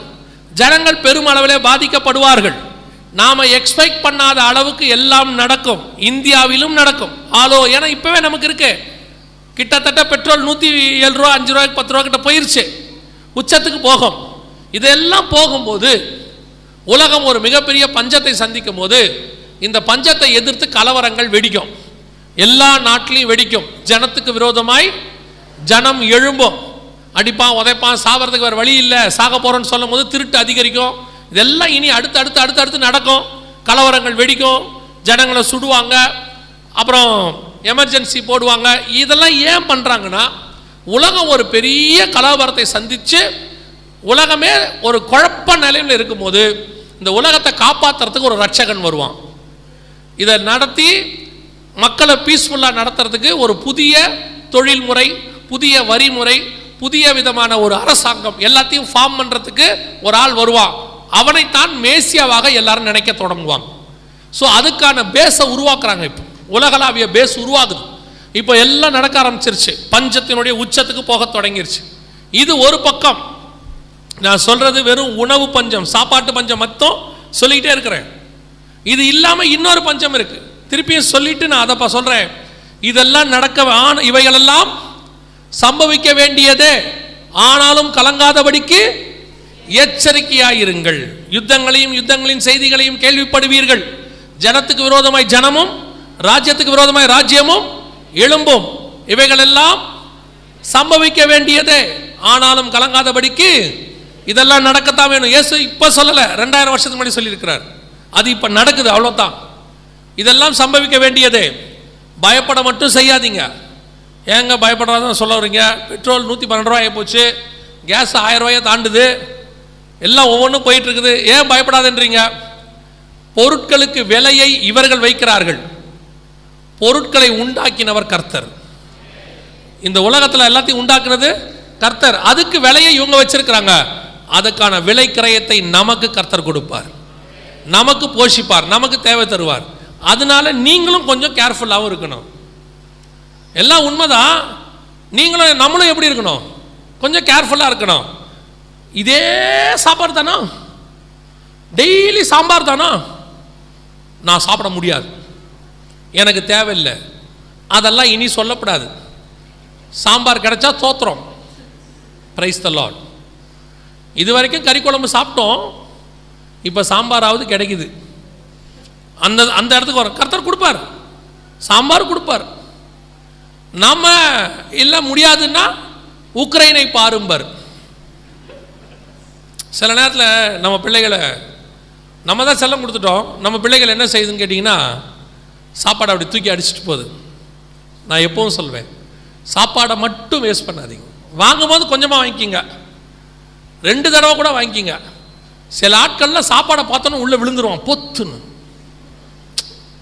எங்கேயாவது இந்த பஃபேக்கு கூட்டிகிட்டு போவாங்க, அங்கே ஒரு 20 ஐட்டம் வச்சுருப்பான், அது அங்கே தானே இருக்க போகுது, எங்கேயும் ஓடாத. அவனுக்கு அதை பார்த்த உடனே அவன் தட்டில் எடுத்துகிட்டு வருவான் பாருங்க, சீர்வரிசை வரா மாதிரியே வருவான். இந்த என்கேஜ்மெண்ட்டுக்கு தூக்கிட்டு வரா மாதிரியே தூக்கிட்டு வருவான். அந்த தட்டுக்குள்ளே எல்லாம் அடங்கியிருக்கும். எனக்கு என்ன, இதை எப்படி இவன் பிசைஞ்சு சாப்பிடுவான்? கையை வைக்கும் போதே கீழே கொட்டும். ஏன் அப்படி? கொஞ்சம் கொஞ்சம் அவனுக்கு அந்த பார்த்த உடனே அப்படி கொஞ்சம் கொஞ்சமாக எடுங்க, நல்லா சாப்பிடுங்க, தப்பு கிடையாது. ஆண்டவர் சாப்பிட வேணான்னு சொல்ல, பெருந்திண்டியாக தான் இருக்க வேணான்னு சொல்லியிருக்கிறார். ஆண்டவர் சாப்பிட வேணான்னு சொல்ல. அதை விட முக்கியம், சாப்பாடை தயவு செஞ்சு என்ன பண்ணாதீங்க, வேஸ்ட் பண்ணாதீங்க, கொண்டு போய் குப்பையில் கொட்டாதீங்க. அந்த ஒரு சாப்பாட்டுக்கு எத்தனையோ லட்சம் பேர் வெயிட் பண்ணிகிட்டு இருக்கிறான். உங்களுக்கும் எனக்கும் கர்த்தர் கிருபையாக கொடுத்துருக்கிறாரு. பணம் இருந்தாலும் வாங்க முடியாமல் பல நாடு தவிச்சிக்கிட்டு இருக்குது. பல நாட்டில் உணவு இல்லை, மக்கள்கிட்ட என்ன இருக்குது? காசு. உங்களுக்கே தெரியுமே, லாக்டவுன் வந்தபோது, லாக்டவுன் சொன்ன உடனே எல்லாம் எங்கே ஓடுனீங்க? லலிதா ஜுவல்லர்ஸா? இன்னைக்கு லாக்டவுன் சொன்ன உடனே எல்லாம் எங்கே ஓடுனீங்க? மாருதி ஷோரூமா? எல்லாரும் பால் பாக்கெட் வாங்கவும், கோதுமை பாக்கெட் வாங்கவும். அப்போதான் உண்மை தெரிஞ்சிச்சு, நமக்கு எது உண்மையிலேயே தேவை, எது அவசியம், எது ஆடம்பரங்கிறத என்னைக்கு கண்டுபிடிச்சோம்? லாக்டவுன் சொன்ன உடனே கண்டுபிடிச்சோம். அத்தனை பேரும் கடைக்கு போகிறான், காசு இருக்கு, ஷெல்ஃபில் என்ன இல்லை? பொருள் இல்லை. அந்த மாதிரி சிச்சுவேஷனும் வந்துச்சு பாருங்க. இதெல்லாம் பார்த்தோன்னே நமக்கு தெரியணும். இதெல்லாம் கர்த்தர் உணர்த்துறதுக்கு தான் சொல்கிறாரு. அங்கே போய் நிற்கும் போது சொன்னோம், காசும் இருக்குது, கார்டும் இருக்குது, அக்கௌண்ட்டில் பணமும் இருக்குது, ஆனால் என்ன இல்லை? பொருள் இல்லை. கர்த்தாவே, கையில் காசு இருக்கும்போது சொல்கிறோம்ல, எனக்கு என்ன, எங்கிட்ட பணம் இருக்குது, விட்டெறிஞ்சா யார் வேணால் வருவான், ஒன்றும் வராது, ஒரு பால் பாக்கெட் கூட கிடைக்காது, அதுவும் இருக்குது. அப்போ நமக்கு ஆண்டவர் இதெல்லாம் உணர்த்துறாரு. பிள்ளைகள்கிட்ட சொல்லணும், சாப்பாடை என்ன செய்யாத, வேஸ்ட் பண்ணாத. இந்த மாதிரி வீடியோ தான் காட்டணும். நீங்கள் காட்டுற வீடியோலாம் எப்படி இருக்குது, யூடியூப்பில் கலக்கிறதையே காட்டுறீங்க. சிவப்பு கலரில் கலக்குது, பச்சை கலரில் கலக்குது. அந்த பிள்ளை பாவமாக பார்க்குது, அம்மா இன்றைக்கி என்னமோ செய்ய போகுது போல். ஃபோன் பண்ணி அப்பாவை கொடுது, கொஞ்சம் சீக்கிரம் வாப்பா, ஏம்மா நீ வந்தால் நான் தப்பிச்சிருவேன். கவனிச்சுக்கொள்ளுங்க, நம்ம பேசுகிறது எல்லாமே சாப்பாட்டினுடைய உச்சம். இதுக்கு அடுத்த பஞ்சம் ஒன்று இருக்குது, அது தண்ணி பஞ்சம். இமயமலையிலேயே தண்ணி இல்லையாம்மா, இதுவும் அவங்க கொடுக்குற ரிப்போர்ட் தான். இது எதுவுமே நம்மளது இல்லை, எல்லாம் அவங்க கொடுக்குற ரிப்போர்ட். இமயமலை அடிவாரத்தில் இருக்கிற கிராமங்கள்லேயே என்ன இல்லையாமா, தண்ணி இல்லையாமா, வத்தி போச்சாம். பக்கத்து கிராமத்துலேருந்து பைப் போட்டு இழுத்துட்டு வராங்களாம். அந்த அளவுக்கு தண்ணி பஞ்சம் உச்சத்தில் போயிட்டே இருக்குது.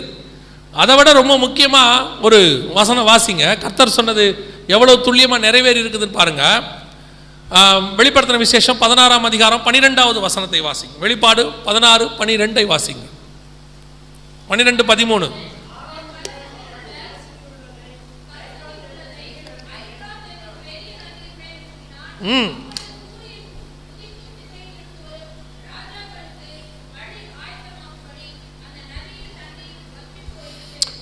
இது வருகைக்கு பின்னாடி 7 வருஷத்தின் முடிவில் நடக்கணும், உபத்திரவ காலத்தின் முடிவில் நடக்கணும்.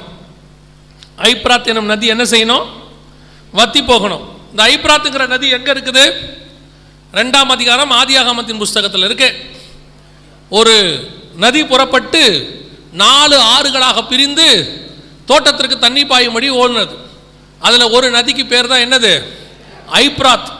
நம்ம ஊரில் ஒரு பேர் சொல்லுவாங்க, வற்றாத ஜீவ நதி அப்படிம்பாங்க ஒரு வார்த்தை. அந்த மாதிரி உலகத்தில் சில நதிகள் தான் இருக்குதாமா, நைல் நதி, ஐப்ராத்து, நம்ம இந்தியாவில் இருக்கிற கங்கை, இந்த மாதிரி சில நதிகள் வந்து வத்தவே வத்தாதான், அது ஓடிக்கிட்டே இருக்குமா.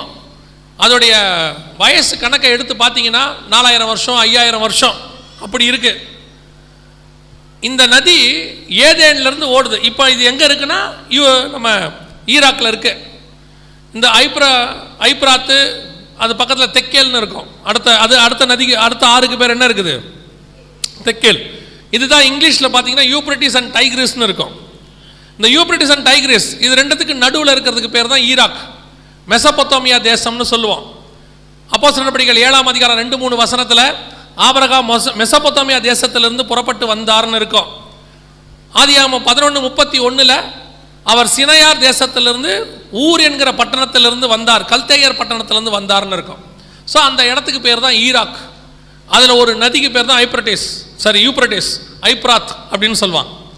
இந்த யூப்ரட்டிஸ் வத்தாத ஒரு நதி. இப்போ வசனம் சொல்லுது, கடைசி காலத்தில் அந்த நதியின் தண்ணீர் என்னவாகும், வற்றி போகும். இப்போ அதில் ஒரு பகுதி, இன்னும் முழுசா இல்லை, ஒரு பகுதி வற்றி போக தொடங்கி விட்டது. யூப்ரட்டிஸுடைய ஒரு பகுதி வற்றி போக தொடங்கிருச்சு. நீங்கள் பார்த்தீங்கன்னு சொன்னால் இதுவரைக்கும் வத்தாமல் ஓடிக்கிட்டு இருந்த யூப்ரட்டிஸில் ஒரு பகுதி முழுக்க வத்தி போச்சு, முடிஞ்சிருச்சு. இந்த வீடியோவில் பார்க்கும்போது அதில் இருக்கிற அந்த மனுஷன் சொல்கிறாரு, அவர் வந்து ஒரு போலீஸ் ஆஃபீஸர், அவருடைய கிராமத்து முழுக்க தண்ணி வத்தி போனதுனால அவங்க எல்லாம் புலம்பெயர்ந்து சிட்டிக்கு வந்துட்டாங்க, பாக்தாத் எல்லாம் அங்கே வந்துடுறாங்க. இப்போ சிட்டி முழுக்க ஜனங்க நிரம்பிட்டாங்க, ஏன்னா ஊர்களில் தண்ணி இல்லை, ஐப்ராத் வத்தி போச்சு. இப்போ சிட்டிலேயே என்ன இல்லை, ஜனங்க எல்லாம் சிட்டிக்கு வந்தனால சிட்டிலையும் தண்ணி இல்லை. இந்த ஈராக்குக்கு மிக முக்கியமாக தண்ணி கொடுக்குற ஆறு எதுன்னு கேட்டால் யூப்ரட்டிஸ். இப்போ அந்த நதி தண்ணீர் வத்தி போக தொடங்கி விட்டது. பல பகுதிகளில் தண்ணி வத்திருச்சு. வெளிப்படுத்தல் 16:12-13 சொன்ன தீர்க்க தரிசனம் நம்முடைய காலத்தில் நிறைவேற ஆரம்பித்திருக்கிறது. நல்லா தெரிஞ்சுக்கொள்ளுங்க, நிறைவேற ஆரம்பிச்சிருக்குது, கொஞ்சம் கொஞ்சமாக வருது. இது ஆரம்பிக்கும் போது நமக்கு ஒரு அடையாளம், இப்போ கொஞ்சம் வத்தி இருக்கு, இது முழுசாக வத்தும் போது முடிவு வந்துடும், அர்மேகதான் யுத்தம் வந்துடும். அர்மேகதான் யுத்தத்துக்கு முன்னாடி தான் அது வத்தணும். ஸோ இப்போ முழுக்க முழுக்க அதனுடைய ஆரம்பத்துக்கு நாம் வந்துட்டோம். இதெல்லாம் பாருங்க பைபிளில் சொன்னது தான். உலகத்தில் நடக்கிற சம்பவம், அந்த அடையாளத்தை வேதாகமம் 2000 வருஷத்துக்கு முன்னாடி சொல்லியிருக்கு. யோசிச்சு பாருங்க, 2000 வருஷத்துக்கு முன்னாடி குளோபல் வார்மிங் கிடையாது, எந்த விதமான தண்ணி பஞ்சம் கிடையாது. நல்லா இருக்கிற காலத்தில் கர்த்தர் சொல்றாரு, இந்த தண்ணி வத்தி போகத்தை நீ பார்ப்பேன்னு சொல்றாரு. இப்போ நம்ம காலத்தில் நம்ம கண்ணுக்கு முன்னாடி அந்த தண்ணி வத்தி போகிறத என்ன செய்கிறோம்? பார்க்க தொடங்குறோம். கடைசி காலம் வந்திருக்கிறது. ஒரு கூட்டம் இல்லைங்கிறான், அவனை விட்டுருங்க, அவன் மோசம் போக்குறவன், ஜனங்களை மோசம் போக்கும்படி ஒரு கூட்டம் எப்பவும் இருக்கும். இது ஆயத்தப்பட வேண்டிய காலம். எல்லா அடையாளங்களும் நம்மை சுற்றி நடக்குது. ஒரு காலத்தில் ஜனங்க நிர்விசானமாக இருந்தாங்க. அடையாளங்கள் நடக்கும்போது அதே அந்த ஜனங்கள்லாம் அழிக்கப்பட்டார்கள். அந்த இடத்துக்கு நீங்கள் நானும் வரக்கூடாது.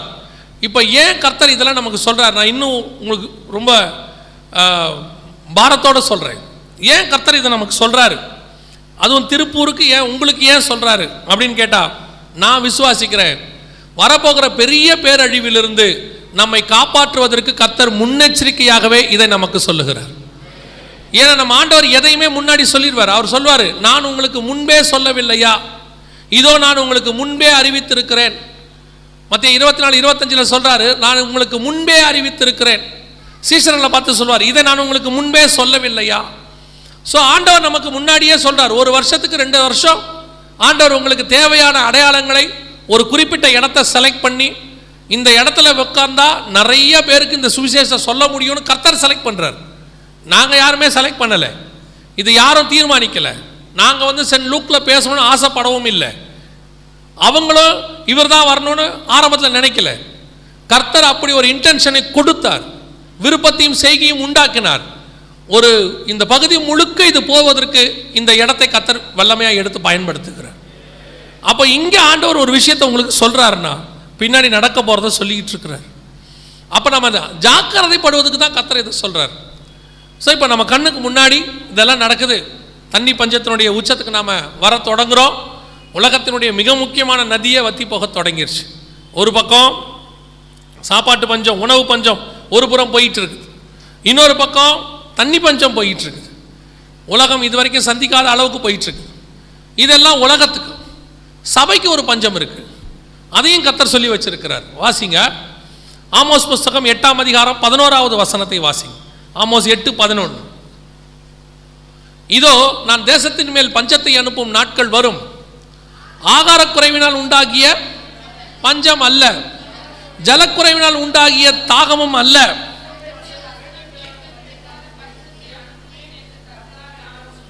கர்த்தருடைய வசனம் கேட்க கிடைக்காத பஞ்சத்தை அனுப்புவேன் என்று.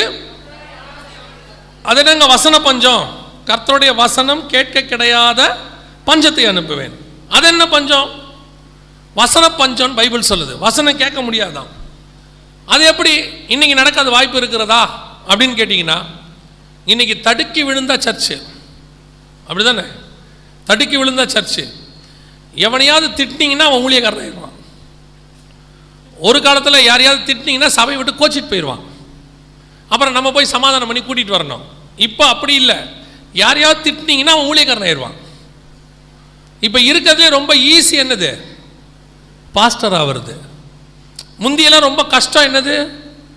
பாஸ்டர் ஆகிறது. ஒரு பாஸ்டர் ஆகணும்னா, இப்போ ஐயா இருக்கிறாரு, ஒரு காலேஜில் போய் அவர் டிகிரி முடித்து அதுக்கப்புறம் ரெவரண்ட்டுக்கு படித்து அதை முடித்து ஒரு ட்ரைனிங் எடுத்து அப்படிலாம் வரணும். இப்போ மற்ற ஆவிக்குரிய சபைகள்னு பார்த்தீங்கன்னா, ஒரு ஊழியக்காரர்கிட்ட 10 வருஷம் 15 வருஷம் அடங்கி இருந்து அவருக்கு துணி துவச்சி போடுற வேலை வரைக்கும் செய்யணும். எல்லாம் செஞ்சால் தான் ஊழியக்காரனாக முடியும். இப்போ அப்படிலாம் இல்லை. திட்டி பாருங்க, என்ன தம்பி கணக்கு கொஞ்சம் குறையிற மாதிரி இருக்குன்னு கேட்டு பாருங்க, 3 நாள் செல்ஃபோன் சுவிட்ச் ஆஃபாக இருக்கும். ட்ரை பண்ணி பார்த்தோம்னா போகாது. 3 நாள் கழித்து அவன் ஆன் பண்ணோன்னே நமக்கு ஒரு நோட்டிஃபிகேஷன் வரும், இந்த நம்பர் ஆன் ஆயிடுச்சின்னு. ஃபோன் பண்ணி கேளுங்க, என்ன தம்பி ஃபோன் சுவிட்ச் ஆஃபாக இருந்துச்சு? இல்லை பாஸ்டர், ஜோம் பண்ணிக்கிட்டு இருந்தேன், 3 நாளாக உபவாச ஜெபம். ரொம்ப நல்ல விஷயம். என்னப்பா? இல்லை கர்த்தர் பேசினார். அப்படியா? என்ன பேசினார்? சபை ஆரம்பிக்க சொல்லியிருக்கிறார். சபை ஆரம்பிக்க சொல்லிட்டாரா? எங்க? நம்ம சர்ச்சுக்கு ஏத்தாப்புல கர்த்தரே சொன்னாரா? இப்பெல்லாம் கர்த்தர் அவங்ககிட்ட தான் பேசுறாரு, நம்மகிட்ட பேசுறது இல்லை. எதிரிலேவாப்பா? ஆமா. யார் வரா? நம்ம சர்ச்சிலிருந்து 10 பேர். முந்தியெல்லாம் பேதுருவை பார்த்து சொன்னாங்கல்ல, ஆழத்தில் வலையை போடுன்னு. போய் போட்டு எடுத்துட்டு போய் கடலுக்கு போய் கொஞ்சம் ஆழமான இடத்துக்கு போய் அங்கே வலையை போட்டு காத்திருந்து இழுத்து பிடிச்சி கரைக்கு கொண்டு வந்தால் தான் மீன். இப்போல்லாம் அதெல்லாம் ரொம்ப ஈஸி. யார் வீட்டுக்காவது போங்க, மீன் தொட்டியில் நல்ல மீன் இருக்கும், நல்ல கோல்டன் ஃபிஷ்ஷாக நாளை பிடிச்சிட்டு வந்துருங்க. இப்போல்லாம் ரொம்ப ஈஸி. அதெல்லாம் சுவிசேஷம் சொல்லி ஆத்மாவை சேர்க்கறதெல்லாம் காலம் போச்சு. எல்லா சர்ச்சிலையும் இந்த அதிருப்தியாளர்னு ஒரு குரூப் உட்காந்துருப்பான். எல்லா சர்ச்சிலையும் இருப்பான், நம்ம சர்ச்சிலையும் இருப்பான். நான் சொல்கிறேன், யாரும் தப்பாக எடுத்துக்காதீங்க. நம்ம சர்ச்சிலையும் ஒரு 10 பேர் இருப்பான். அவனுக்கு இந்த புதுசாக ஒரு ஆள் சர்ச்சை ஆரம்பித்த உடனே அங்கே போயிடுவான். அவன் அங்கே பார்க்க போவான், இது எப்படி இருக்குன்னு பார்ப்போம். இந்த மாதிரி எல்லா சர்ச்சிலேருந்தும் அங்கங்கே ஒரு 4 பேர் 3 பேர் சேர்ந்து ஒரு 20 பேர். இவன் என்ன நினச்சிப்பான்னா, கர்த்தர் பாருங்க, ஆரம்பித்த உடனே 20 பேர் கொடுத்தாரு. அவன் 20 பேரும் இவனை நாசம் பண்ண வந்திருக்கான். நீ சம்பாதிக்காத ஆத்மா ஒன்று வருதுன்னா கஷ்டம் இல்லை, அதுவும் இன்னொரு சர்ச்சில் வருதுன்னா யோசிக்கணும் இல்லை. அவன் 20 நாள் தான் அவங்ககிட்ட இருப்பான். அப்போ அவன் 10 பேரை கூட்டிகிட்டு போயிடுவான். இவன் வந்து நம்மகிட்ட சொல்வான், என் சபையை பிரித்து கொண்டு 10 பேர். நீ வந்தால் தானப்பா அவன் செஞ்சுருக்கான். எதை விதைத்தாயோ அதையே அறுப்பாய். உனக்கு யாராவது ஒருத்தர் கடிஞ்சு கொண்டாங்கன்னா எதுக்கு கடிந்து கொள்றாங்கன்னு கொஞ்சம் யோசிங்க. ஏன் திட்டுறாங்கன்னு யோசிங்க. ஊழியக்காரன் கடிந்து கொண்டால் நல்லது. அது எப்படி, அவர் எப்படி என்ன திட்டலாம்? நான் உண்மையிலே சொல்கிறேன், இப்போ இருக்க அந்த பாஸ்டர்ஸ் எல்லாம் பாவம். இப்போ நான் எவாஞ்சலிஸ்ட், எனக்கு பிரச்சனையே இல்லை. இது ஒரு 3 நாள் பேசினோமா, நீங்கள் எல்லாம் ஒரு முடிவெடுப்பீங்களா, நாளைக்கு இந்த ஒரு வழி பண்ணுவோன்னு நைட்டோட நைட்டாக கிளம்பிடுவேன். நீங்கள் நாளை காலையில் என்னை தேடினாலும் கண்டடைய மாட்டீர்கள். ஓடியே போயிடுவேன் ஊரை விட்டு. எங்கள் வீட்டில் இவங்கெல்லாம் கேட்பாங்க, ஏன் நைட்டோட நைட்டாக போகிறீங்க? காலி பண்ணிடணும், இல்லைன்னா நம்மளை காலி பண்ணிடுவாங்க. ஏன்னா அப்படி பேசியிருக்கோம். அதை நான் எல்லா எவாஞ்சலிஸ்ட்டும் சொல்லுவேன், பேசி முடிச்சுட்டு ஓடிடு. ஆனால் என்ன பேசணுமோ அதை பேசிடணும் மொத்தமாக. ஏன்னா பாஸ்டர்ஸ் பாவம் இப்போ அப்படி பேச முடியறதில்ல. ஏதாவது பேசினா கோச்சிக்கிறான் உடனே. அதனால் நிறைய பாஸ்டர்ஸால் என்ன செய்ய முடியல, பேச முடியல. நான் விசுவாசிகளுக்கு சொல்கிறேன், ஊழியக்காரனை ஃப்ரீயாக பேச விடுங்க. பரிசுத்த ஆவியானவரை சபையில் பேச விடுங்க. அவர் கடிந்து கொள்ளட்டும், அது உங்களுக்கு நல்லது. நீங்கள் இந்த காது கிணிய பிரசங்கத்தை கேட்கணும்னு விரும்புனீங்கன்னா கஷ்டம். காது கிணிய பிரசங்கம் ரொம்ப கஷ்டம். அதான் வசன பஞ்சம். இப்போ என்ன எப்படி இருக்குது தெரியுமா, விசுவாசி எல்லாம் இப்போ நிறைய ஊழியக்காரங்க ஆயிட்டாங்க, நிறைய சபை ஆயிடுச்சு. ஏன்னா இப்போ சர்ச்சுன்னா வெறும் சர்ச்சில் தான் இப்போ நடத்தணும்னு அவசியமெல்லாம் இல்லை. எங்கே வேணாலும் நடத்தலாம், கல்யாண மண்டபம் அது இது எங்கே வேணாலும் இப்போ நடத்தலாம். சபை நிறைய ஆயிடுச்சு. இப்போ என்ன ஆகுது, ஆப்ஷன் ஆயிடுச்சு நிறைய விசுவாசிக்கு. இங்கே இல்லாட்டி அங்கே, அங்கே இல்லாட்டி அங்கே. ஒருத்தர் சொன்னார், எங்கள் ஊரில் இருக்க எல்லா சர்ச்சையும் பார்த்துட்டேன், ஒன்று கூட சரியில்லைன்னார். நான் சொன்னேன், நீ சரியில்லை. நீ ஏன் எல்லா சர்ச்சுக்கும் போனேன்? எல்லா ஸ்கூல்லையும் பையனை படிக்க வைக்க முடியுமா? 1ஆவதுல இங்கே, 2ஆவதுல அங்கே, 3ஆவதுல அப்படி சேர்க்க முடியுமா? நம்ம என்ன நினச்சி சேர்க்குறோம், +2 முடிகிற வரைக்கும் இந்த ஸ்கூலில் ஒழுங்காக படிச்சுட்டு வெளியே வந்துட்டானா போதும், அப்படி தான் நினைக்கிறோம். அப்போ ஒரு சபையில் ஆண்டவர் கொண்டு போய் சேர்க்கும் போது தெரியணும், நான் இங்கேருந்து பரலோகத்துக்கு போகிறதுக்காக ஆண்டவர் கொண்டு வந்து என்ன சேர்த்துருக்கிறாருன்னு தோணும். அப்போ நம்ம என்ன நினைக்கணும், அப்படியே சபையாக மாறுறது. அப்புறம் சிலர் இந்த ஊழியக்காரனை பிடிச்சி வச்சுப்பாங்க. இப்போ நம்ம இவ்வளோ ஊழியக்காரங்க சபையில் இருக்கிறோம், இவ்வளோ வசனம் கொடுக்குறோம், இது 10ஆவதுக்கு சப்ஸ்டியூட்டாக கொஞ்சம் பேர் வீட்டுக்கு வருவாங்க. சைடில் 1ஆம் தேதி வருவாங்க, அப்புறம் முக்கியமான நாளில் வருவாங்க. வந்து அவங்க வந்து உங்களுக்கு வந்து எக்ஸ்ட்ராவாக பாடம் எடுப்பாங்க. என்ன உங்கள் பாஸ்டர் திட்டுறாராமே, இது எப்போ பார்த்தாலும் எங்களையே குறி வச்சு தாக்குறாரு. ஏன்னா அவர் இராணுவத்தில் தானே வேலை முடிச்சுட்டு வந்திருக்கிறார், நேராக குறி வச்சு தாக்கிறதுக்கு எங்களையே தான் குறி வைக்கிறார். அதாவது நாம் பிள்ளைய பிடிக்க மாட்டோம், பிள்ளைய என்ன பண்ணுவோம், விட்டுருவோம். அது போய் இருக்கிற மைக்கு எல்லாத்தையும் இழுக்கும், மொத்தத்தையும் இழுத்து போடும். பிரசங்கியாரு டென்ஷன் ஆவார். ஆனால் பிள்ளைய கண்டிக்கப்படாது. கண்டிச்சுன்னு வச்சுங்க, உடனே என் பிள்ளைய கண்டாலே பிடிக்கல, எப்போ பாரு என் பிள்ளைய திட்டுறாங்க. உன் பிள்ளைய திட்டுறோமே அது வரைக்கும் சந்தோஷப்பட, அடிக்கணும். அது வந்து மொத்த மைக்கும் பிடிச்சி என்ன செய்யுது, இழுக்கு. நீங்கள் என்ன பண்ணணும், நீங்களாவது பிடிச்சி உட்கார வைக்கணும். அப்போ நீங்கள் கண்டிக்கலன்னா சபையில் என்ன செய்கிறாங்க, கண்டிக்கிறாங்க. உடனே கோபம் வந்துடுது. அது எப்படி, என் பிள்ளையை நீங்கள் எப்படி சொல்லலாம்? ஒன்று தெரிஞ்சுக்கொள்ளுங்க, பிள்ளையை யாராவது கண்டிக்கும் போது பிள்ளை எதிரில் அவங்கக்கிட்ட சண்டை போடாதீங்க. நீ என்ன பண்ணன்னு பிள்ளையை கேளுங்க, அதான் உன் பிள்ளைக்கு நல்லது. நம்ம அப்பா அம்மாலாம் எங்களெல்லாம் ஸ்கூலில் விடும்போது என்ன சொல்லி விட்டாங்க தெரியுமா? உங்களுக்கு ஞாபகம் இருக்குமான்னு தெரியாது. என்ன விட்டது ஞாபகம் இருக்குது. எங்கள் அப்பா சொன்னது ஞாபகம் இருக்குது. 2 கண்ணையும் விட்டுட்டு தோலை உரிங்கன்னாரு. உங்கள் அப்பா யாராவது சொல்லியிருக்காரு அப்படி? இல்லை. எங்கள் டீச்சர் சும்மாவே நல்லா அடிக்கும் என்ன. அதுக்கு என்னை பார்த்தோன்னே அடிக்கணும் போல தோணும். முதுகு பெருசாக இருக்கும் எனக்கு. அதனால் குனியை வச்சு அடித்தோம்னா நல்லா அடிக்கலாம் பாருங்களேன். அவங்களுக்கு என்னை பார்த்தோன்னே அடிக்கணும்னு தோணும். பத்தாததுக்கு இவர் வேற சொல்லி விட்டு போயிடுவார். 2 கண்ணை விட்டுட்டு தோலை மட்டும் உரிங்க, நான் ஒன்றும் கேட்க மாட்டேன் பாரு. இப்போ பாருங்க, டீச்சர் அடித்த உடனே அப்பா சொல்கிறாரு, டீச்சர் அடித்தாளா வா கேட்போம். என் பிள்ளை மேலே ஏன் கை வச்சிக்க வைக்காம அவன் பண்ணுற சேட்டைக்கு என்ன பண்ணுறது? டீச்சர்லாம் இப்போ பயப்படுறாங்க. நிறைய சட்டம் வந்துருச்சு. டீச்சருக்கு தான் இப்போ தண்டனை ஜாஸ்தி, பையனுக்கு இல்லை. டீச்சர்லாம் பாருங்க இப்போ யாரும் என்ன செய்யறதில்ல, அடிக்கிறதே இல்லை. ரொம்ப சேட்டை பண்ணனா போய் வாய் மகனேன்னு சொல்லி அவங்க வெளியே தூக்கி நிற்க வச்சிடறாங்க. போயிட்டாடா, எதுக்கு வம்பு? உன்னை அடித்தா அவங்க அப்பா வருவான். அவனை அடித்து ஒழுங்காக வளர்க்கல, அதனால் உன்னை அடிக்கவும் முடியாது. சபையும் அதே மாதிரி தான். சபை கண்டிக்கிறதுக்கு தான் கர்த்தர் உள்ள வச்சிருக்கிறாரு உங்களை. சபையை வசனம் சொல்லுது, பரிசுத்த ஆவியானவர் கண்டித்து உணர்த்துவார். உங்க ஊழியக்காரன் குட்டினால் நல்லது, அப்படிதான் பைபிள் சொல்லுது. ஆனா இப்ப இருக்க விசுவாசிக்கெல்லாம் கோபம் வருது, உடனே கோச்சிக்கிறீங்க. என்னுடைய ஆவிக்குரிய தகப்பன் கடந்து போனார் நேற்று. இந்த மாதிரி ஒரு 18 வயசுல அவர் காலில் போய் உட்காந்தேன். இப்படி ஒரு 14 வருஷம் அவர் கீழே உட்காந்து இப்படி படிச்சிருக்கிறேன். ஒரு நாளும் இப்போ நாங்கள் உங்ககிட்ட பேசுகிற மாதிரி வா மகனே, வந்தாயா, ஜெபித்தாயா அப்படிலாம் கேட்க மாட்டார். அவர் கூப்பிடும் போதே டே இங்கே வாடா இவ்வளோதான் கூப்பிடுவார். 2வது தடவை திரும்பி பார்க்கல, அந்த திருடனை கூப்பிடுவார். அவ்வளோதான் சொல்வார். அவருடைய பார்வை கோபமாக தான் இருக்கும்.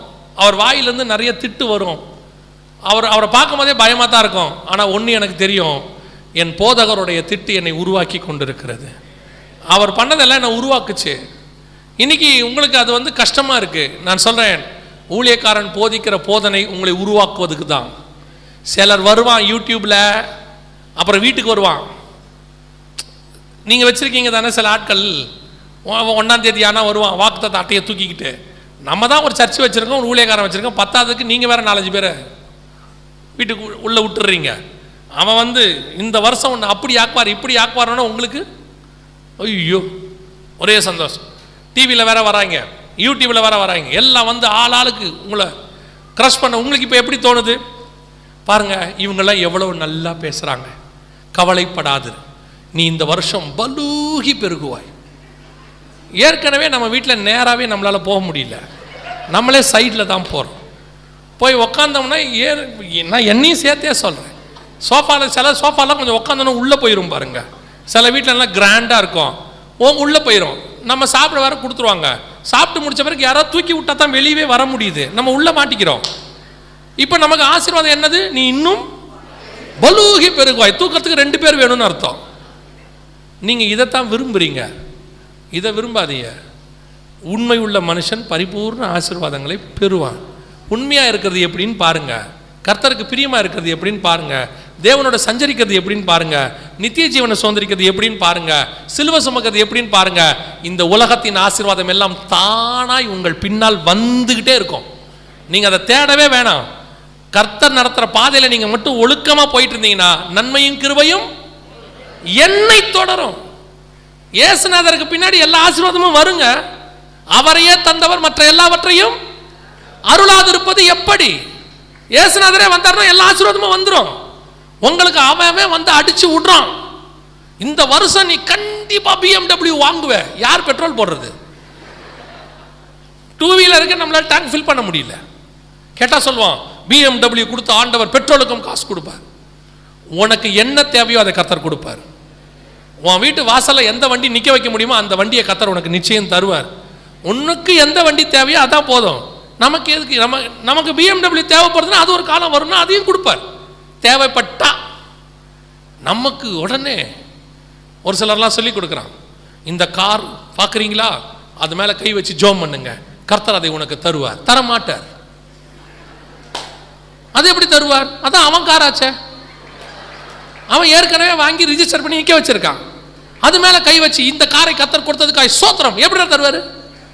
அதான் அவனுக்கு கொடுத்துட்டாரு. கேட்குற ஜபமே தப்பான ஜபம். எல்லா வேலை நீ காலி காரை கேட்குற, அவன் ஒருவேளை குடும்பத்தை உள்ள வச்சுட்டு போயிருந்தான்னு வச்சுக்கோங்க, எதெல்லாம் சேர்ந்து வரும்? நமக்கு ஒன்றை வச்சுக்கிட்டு ஓட்டுறதே கஷ்டமா இருக்கு. கவனிச்சுக்கொள்ளுங்க, நமக்கு என்ன தேவை என்பதை நம்ம பரமபிதா முன்பே அறிந்திருக்கிறார். எல்லாம் நமக்கு ஏங்க நம்ம எவ்வளோ ஆசீர்வாதமாக இருக்கும், சந்தோஷமாக வச்சிருக்கிறார்ல ஆண்டவர். கல்யாணமானா சின்ன பிரச்சனை இருக்க தான் செய்யும். கல்யாணமானவெல்லாம் முழு சந்தோஷத்தை எதிர்பார்க்கக்கூடாது. ஏதோ ஆண்டவர் கொடுத்துருக்காரா சந்தோஷமாக ஓட்டணும். அவன் வசதிக்கு தக்கிற மாதிரி கொடுத்துருக்காரு ஆண்டவர், சோத்திரம் பண்ணிட்டு போக வேண்டியது தான். நான் சொல்லுவேன், கர்த்தர் என்னை சந்தோஷமாக வைத்திருக்கிறார். ஏன் அளவில் சந்தோஷமாக தான் இருக்கேன், எனக்கு ஒரு குறையும் இல்லை. இந்த பைபிளை கையில் எடுக்கும்போது ஒருத்தர் என்கிட்ட சொன்னார், டே நீ பைபிள் ஸ்டடி எடுக்க போகிறேங்கிற, இதில் ஒரு வருமானமும் இருக்காது, நீ ரொம்ப கஷ்டப்படுவிய, என்ன பண்ணுவேன்னாரு. ஆண்டவர் சொன்னார், அவனை விடு, நீ என்ன நினைக்கிறேன்னாரு. நான் என்ன சொன்னேன், ஆண்டவரே நான் உங்கள் கையை பிடிக்கிறேன். சொல்லுவேன், 18 வருஷம் ஆச்சு இந்த இயேசுவை நான் கையை பிடிச்சி, இது வரைக்கும் என்னை அவர் குறைவுபடவே விடவில்லை, என்னை அவர் வருத்தப்படுத்தவும் இல்லை. எனக்கு ஒரு மீட்டிங்க்கு 18 வருஷத்துக்கு முன்னாடி 500 ரூபா கொடுத்தவங்களும் இருக்காங்க.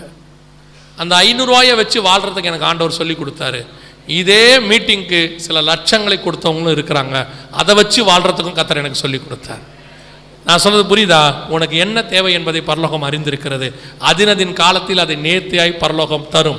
பொல்லாதவர்களாகிய நீங்கள் உங்கள் பிள்ளைகளுக்கு நல்ல ஈவுகளை செய்யும் போது பரலோகத்தில் இருக்கிற பிதா செய்வது அதிக நிச்சயம். அல்லேலூயா.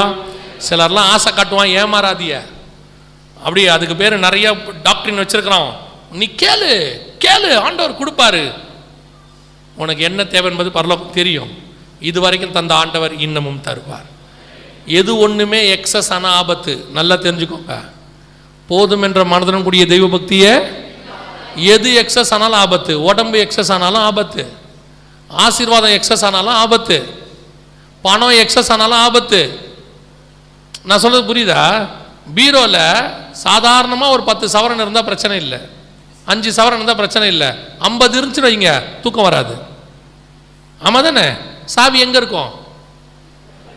தலாணி அடியில் இருக்கும். தலைக்காணி எப்படி இருக்கும்? இப்படி இருக்கும். அவரோட அர்த்தம் என்ன? எவனாவது வெட்டிக்கிட்டி எடுத்துகிட்டு போயிட போகிறான். என் தலை போன பிறகு தான் சாவியே கிடைக்கும். அதுவும் யாராவது ஊருக்கு போகலான்னு கூப்பிட்டோன்னே பாருங்கள், நிறைய பேர் வரமாட்டாங்க. நகையெல்லாம் இருக்குது பீரோவில், எப்படி விட்டுட்டு வர்றது? உடனே அவங்க சொல்லுவாங்க, எடுத்துக்கிய பையில் போட்டு எடுத்துக்க, பத்திரமா கொண்டு போயிடுவோம். இந்த ட்ரெயினில் போகும்போது சில ஆட்களை பார்த்துருக்கீங்களா? அதை பார்த்தாலே கண்டுபிடிச்சிடலாம். ஒரு ஹேண்ட் பேக்கை போட்டு இப்படி பிடிச்சிருக்கோம், அது இப்படியே தான் உட்காந்துருக்கோம். எனக்கு தெரியும், அந்த பையில் ஏதோ இருக்கு போல. எனக்கே தெரியுதே, திருடனுக்கு தெரியாதா? அவனே பார்த்துன. சிலலாம் பாருங்கள், ட்ரெயினில் தூங்கவே தூங்காது, இப்படியே வச்சுக்கிட்டு இப்படி சாஞ்சிக்கிட்டே இருக்கும். ஒரு சின்ன சவுண்டு கேட்டாலும் இந்த நிலைமை நமக்கு தேவையா? இப்போ என்னெல்லாம் பாருங்க, ஏறி விட்டவொடனே காரில் தூங்கிடுவேன், ஒரு பிரச்சனையும் இல்லை. வழியில் மடியில் கனம் இல்லை, வழியில் அவ்வளோதான். நமக்கு தேவையான ஆசீர்வாதத்தை கர்த்தர் கட்டளையிட்டு இருக்கிறார். அது போதுமான அளவுக்கு கர்த்தர் தருவதற்கு வல்லமையுள்ளவராக இருக்கிறார். அல்லேலூயா. இப்போ இந்த பஞ்சத்தினுடைய உச்சம் ஏன் வந்துச்சு? இது ஆவிக்குரிய பஞ்சத்தை விட்டுருங்க, உலக பஞ்சத்தை சொல்கிறேன். அதுக்கு ஒரு காரணம் நீங்கள் நிறைய டிவியில் கேட்டுட்ருப்பீங்க, ஆனாலும் அதை நீங்கள் ரொம்ப கேஷுவலாக எடுத்திருப்பீங்க. அதை மாத்திரம் நான் சொல்லிவிட்டு நான் ஜெபம் பண்ணி முடிக்க விரும்புகிறேன். பருவநிலை மாற்றம் அப்படின்னு ஒன்று சொல்கிறாங்க, கேள்விப்பட்டீங்களா? பருவநிலை மாற்றம் அப்படின்னு சொல்லி, குளோபல் வார்மிங், கிளைமேட் சேஞ்ச் அப்படின்னு சொல்லி. அப்படின்னா என்ன அப்படின்னு கேட்டிங்கன்னு சொன்னால், நம்ம பூமியை சுற்றி ஆண்டவர் சில பாதுகாப்பு கொடுத்துருந்தார். நோவா காலத்துக்கு முன்னாடி ஒரு பாதுகாப்பு கொடுத்துருந்தார். உங்கள் எல்லாருக்கும் தெரியும், ஆதியாகமம் 1:10 இருக்குது, பூமிக்கு மேலுள்ள தண்ணீரெல்லாம் ஒரு இடத்தில் சேரக்கடவது, அந்த தண்ணீருக்கு தேவன் ஆகாய விருவி என்று பெயரிட்டார். இதுக்கு பேர் வாட்டர் கெனப்பி. அது இல்லாமல் ஓசோன் லேயர், அது இல்லாமல் பூமியின் காந்த புலம், மேக்னட்டிக் ஃபீல்ட், இதெல்லாம் சேர்ந்து தான் பூமி எப்படி வச்சிருக்குது, பாதுகாப்பாக இருக்குது. அதுக்கு அந்த பக்கம் சூரியன், சந்திரன். அப்போ அங்கேருந்து வரக்கூடியதான கதிர்வீச்சு பூமிக்கு எப்படி வரும்? 3த்துலேயும் ஃபில்டர் ஆகி வெறும் வெளிச்சம் மட்டும் வந்துச்சு. அதனால தான் பூமிக்கு வெளிச்சம் கொடுக்கறதுக்காக கர்த்தர் எதை வச்சார்? சூரியனை வச்சார். இப்போ நோவா காலம் வரைக்கும் வயசு எவ்வளோ இருந்துச்சு எல்லாருக்கும்? 930. ஆதாமுக்கு 930, மெத்துசலாக்கு 969 எல்லாருக்கும் இருந்துச்சு இல்லையா? நோவா காலத்தில் அந்த ஜலத்திரை தான் போயிருச்சு, வானத்தின் மதகுகள் திற உண்டன. ஆதியாகமம் 7:11 இருக்குது. வானத்தின் மதகுகள் எல்லாம் திற உண்ட உடனே ஃபர்ஸ்ட் லேயர் போயிருச்சு. அப்போ ஆட்டோமேட்டிக்காக சூரியனோட கதிர்வீச்சு ஃபில்டர் ஆகி இந்த ஒரு ஃபில்டர் போன உடனே வயசு குறைஞ்சிருச்சு. ஏன்னா அல்ட்ரா வயலட் ரேஸ் நேரடியாக வர ஆரம்பிச்சிருச்சு பூமிக்கு. இப்போ வயசு 450, நோவாவுடைய பேர பசங்களுக்கெல்லாம் பார்த்தீங்கன்னா 450 அவ்வளோதான் இருக்கும். அப்புறம் போக போக இந்த 2வது லேயர்லேயும் ஓட்டை, ஓசோன் லேயர்லேயும் ஓட்டை விழுந்துருச்சு. இப்போ கொஞ்சம் கூடி வந்திருக்குன்னு சொல்கிறாங்க. இப்போ 3வது லேயர் காந்தபுலம், அதுலேயும் வெடிப்பு ஏற்பட்டுருச்சு. இந்த இருக்கு பாருங்க, வெடிப்பு ஏற்பட்டுருச்சு. இது இந்திய விஞ்ஞானிகளை கண்டுபிடிச்சு சொல்லியிருக்கிறாங்க. 3 லேயரும் இப்போ என்னவாயிருச்சு, ஓப்பன் ஆயிடுச்சு. இப்போ சூரியன்லேருந்து கதிர்வீச்சு எப்படி வருது, நேராக வருது பூமிக்கு. அதனால தான் இப்போ பூமி எப்படி இருக்குது, சூடாகிட்டே இருக்கு. இது இல்லாமல் இன்னொரு பிரச்சனை இருக்குது, மெயின் பிரச்சனை. அதுதான் என்ன அப்படின்னு கேட்டால், சூரியனுக்கு மேலே சில ஓட்டைகள்லாம் இருக்குது. சில ஓட்டைகள், இந்த ஓட்டையிலிருந்து வரக்கூடிய கதிர்வீச்சு, இந்த கதிர்வீச்சு நேராக பூமியை தாக்குறது 11 வருஷத்துக்கு ஒரு தடவை. புரியுதா? பிளாக் ஹோல்னு சொல்லுவாங்க. கரெக்டாக பூமிக்கு நேராக 11 வருஷத்துக்கு ஒரு தடவை வரும். 2012 இப்படி வந்துச்சு. 2012 இப்படி வந்துச்சு. இப்போ 2023 வரணும். 2022 இந்த ஓட்டை கொஞ்சம் கொஞ்சமாக பூமிக்கு நேராக திரும்புறதுனால இப்போ நமக்கு சோலார் சுனாமின்னு ஒன்று ஏற்பட்டு பூமிக்கு மேலே பயங்கரமான கதிர்வீச்சுகள் வர தொடங்கி இருக்குது. இந்த ஒரு மாசத்துல மட்டும் 8 சோலார் சுனாமி பூமி மேல அடிச்சிருக்கு. இங்க பாருங்க,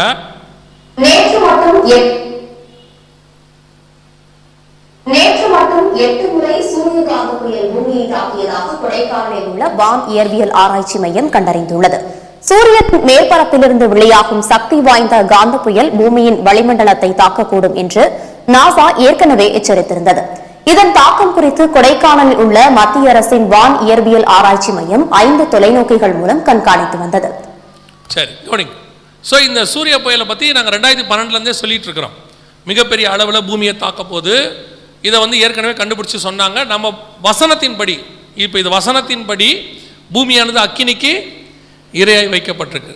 2 பேதுரு 3:9-10 என்ன சொல்லுது? கர்த்தருடைய நாள் இரவிலே திருடன் வருகிற விதமாய் வரும், அப்பொழுது வானங்கள் மடமடவென்று அகன்று போம், பூதங்கள் வெந்து உருகி போம், பூமியும் அதில் உள்ள கிரியைகளும் எரிந்து இருக்கா இல்லையா?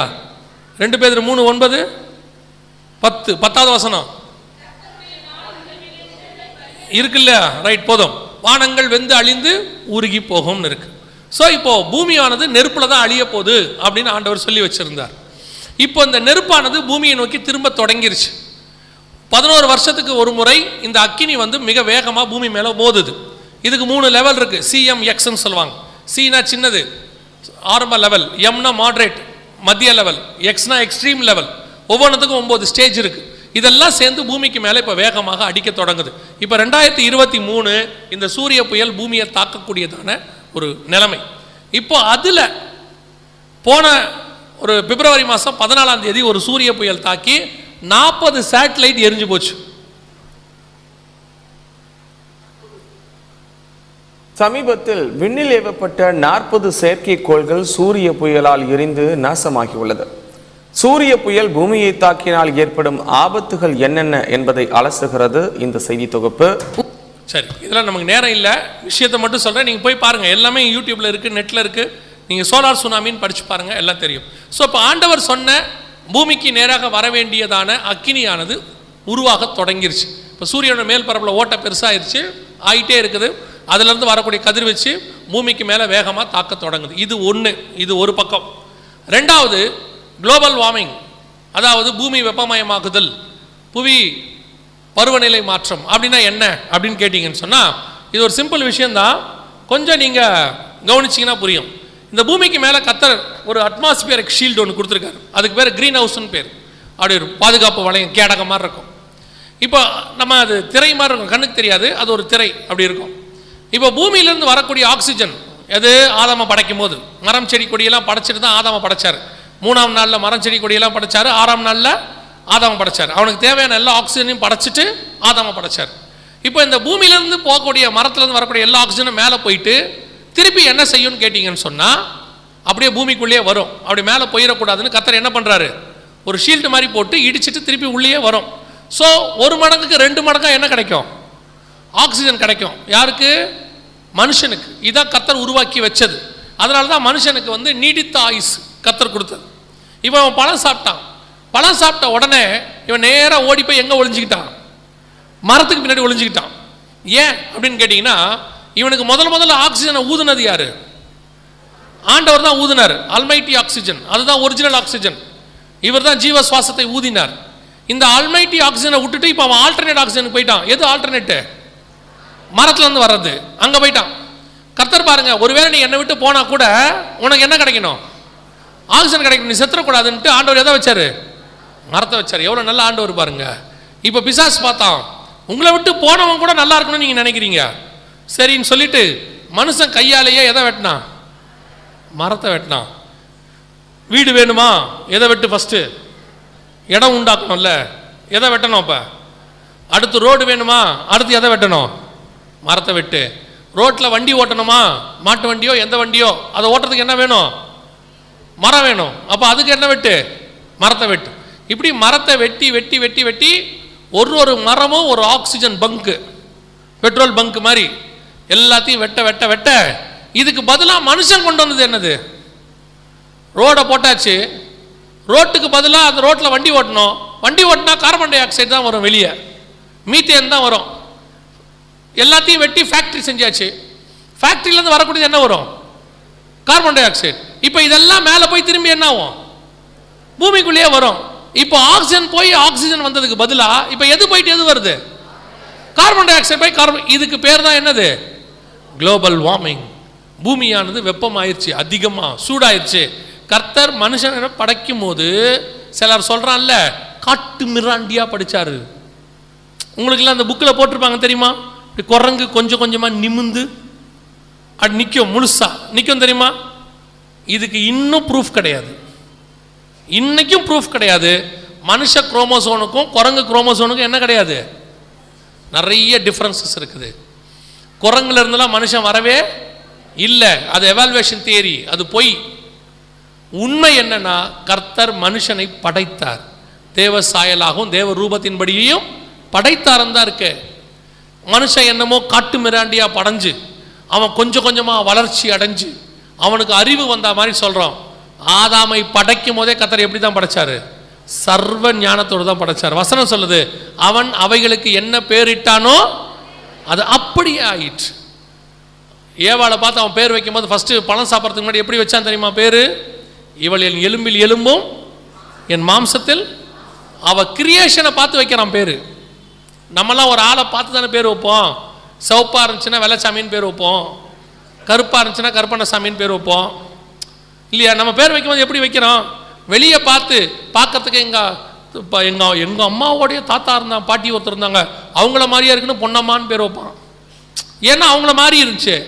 ஆனால் ஆதாம் வச்ச பேர் வெளியே பார்த்து வைக்கல, அவன் கிரியேஷனை பார்த்து வைக்கிறான். என் எலும்பில் எலும்பும் என் மாம்சத்தில் மாம்சமும் என்று சொல்லி அவளுக்கு மனுஷி என்று பெயரிட்டார். இதுதான் சர்வ ஞானம். கர்த்தர் மனுஷனை படைக்கும் போது எப்படி தான் படைச்சாரு? ஞானத்தோடு தான் படைச்சார். இந்த evolution theory, big bang theory, பெருவெடுப்பு கொள்கை, பரிணாம வளர்ச்சி, இதெல்லாம் மனுஷனுடைய அசம்ஷன், நாட் yet proved. இந்த எவால்வேஷன் தியரின்னு சொல்லுவாங்க, பரிணாம வளர்ச்சி, குரங்கிலிருந்து மனுஷன் வந்தான்னு. அதை ஒரு ஐயமா ஒரு டவுட்டாக கொண்டு வந்த ஆள் யாருன்னா சார்லஸ் டார்வின். டார்வின் சாகும் போதே என்ன சொல்லிட்டு செத்துருக்கிறார்? இருக்கு, ரெக்கார்டு இருக்கு, நீங்கள் போய் பாருங்க, நெட்டில் இருக்குது. கடைசியாக அவர் என்ன சொல்லிட்டு செத்துருக்கிறாரு? நான் ஒரு சந்தேகத்தை எழுப்பினேன், இப்படி இருக்கலாமோ அப்படின்னு. ஆனால் மனிதர்கள் அதை ஒரு மதமாய் மாற்றி விட்டார்கள். அவங்களே அதை என்ன பண்ணிட்டாங்க?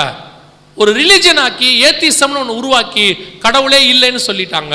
நான் அப்படி சொல்லலை, நான் சந்தேகத்தை தான் எழுப்பினேன்னு கடைசியில் சார்லஸ் டார்வினே பைபிள் படிச்சு தான் செத்துருக்கிறார். எதுக்கு சொல்கிறேன்? இன்னைக்கும் மனுஷனுக்கும் மிருகத்துக்கும் என்ன செய்ய முடியாது? ஒத்துப்போகாது. பன்னிக்கு கொண்டு போய் என்னத்தை வச்சாங்க? ஒரு 15 சிப்பு வச்சாங்க குரங்குக்கு, குரங்கு செத்து போச்சு. மனுஷனுக்கு பன்னியோடைய இருதயத்தை வச்சாங்க, மனுஷன் செத்து போயிட்டான். பார்த்தீங்களா? இப்போ 2 மாதத்துக்கு முன்னாடி பன்னிக்கு சிப்பு, குரங்குக்கு சிப்பு வச்சா குரங்கு செத்துருச்சு. மனுஷனுக்கு பன்னியோடைய இருதயத்தை வச்சாங்க, மனுஷன் செத்துட்டான்.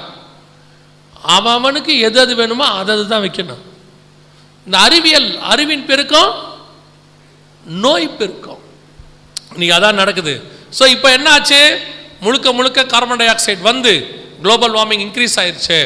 இன்னைக்கு உச்ச நிலைமைக்கு போயிடுச்சு. 1.5 டிகிரி செல்சியஸ் ஏற்கனவே வந்துருச்சு. பூமி சூடாயிருச்சு, அண்டார்டிகாலாம் உருக தொடங்கிருச்சு. மிகப்பெரிய அளவில் பூமி வெப்பமயமாகுதல். இதை குறைக்கணும்னு சொல்லி ஒரு 2-3 வருஷமாக ரொம்ப பிளான்லாம் பண்ணி நிறைய வேலைகள்லாம் செஞ்சாங்க. ஆனால் திடீர்னு புதின் எல்லாத்தையும் மாற்றிட்டார், எல்லாத்தையும் கொலாப்ஸ் ஆக்கிட்டு யுத்தத்தை அவர் என்ன பண்ணிட்டாரு, ஆரம்பிச்சிட்டாரு. இப்போ 2 புள்ளியை தாண்டிருச்சு. 2030க்குள்ள எவ்வளோ ஆகுமா தெரியுமா? 5 டிகிரி செல்சியஸ் இன்க்ரீஸ் ஆகிடுமா? எல்லாம் இவங்க கொடுத்த ரிப்போர்ட் தான். 5 டிகிரி செல்சியஸ் இன்க்ரீஸ் ஆயிருமா? ஐநா சபை சொல்லுது 3.5 டிகிரி செல்சியஸ் இன்க்ரீஸ் ஆகும்.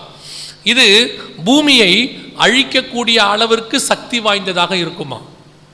குளோபல் வார்மிங் மிகப்பெரிய அளவில். இனி போக போக இந்த நியூஸ் எல்லாம் நீங்கள் என்ன செய்வீங்க, கேள்விப்படுவீர்கள். எல்லா இடங்களையும் சொல்லுவான், உஷ்ணம் அதிகமாயிருச்சு, வெளியே வராதிங்க, எல்லாரும் போய் ஒரு பெரிய பதுங்கு குழிக்குள்ள பதுங்குங்கலாம் சொல்லுவான். இப்போ உங்களுக்கு குவாரண்டைனில் என்ன சொன்னாங்க? கொரோனா வந்த உடனே வெளியே வராதன்னு அல்ல. இப்போ இதுக்கு என்ன சொல்லுவாங்க தெரியுமா? எல்லாரும் போய் எங்கே பதுங்கணும்?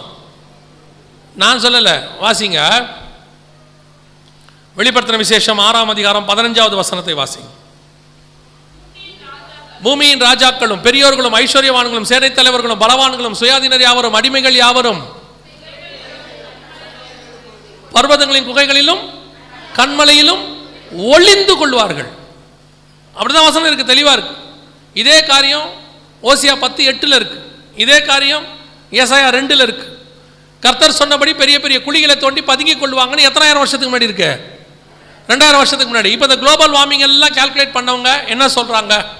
இந்த குளோபல் வார்மிங்கிலிருந்து இந்த சூரிய புயல் வீசும் போதோ அல்லது குளோபல் வார்மிங் இன்க்ரீஸ் ஆகும் போதோ தப்பிக்கிறதுக்கு ஒரே ஒரு வழிதான் இருக்கு.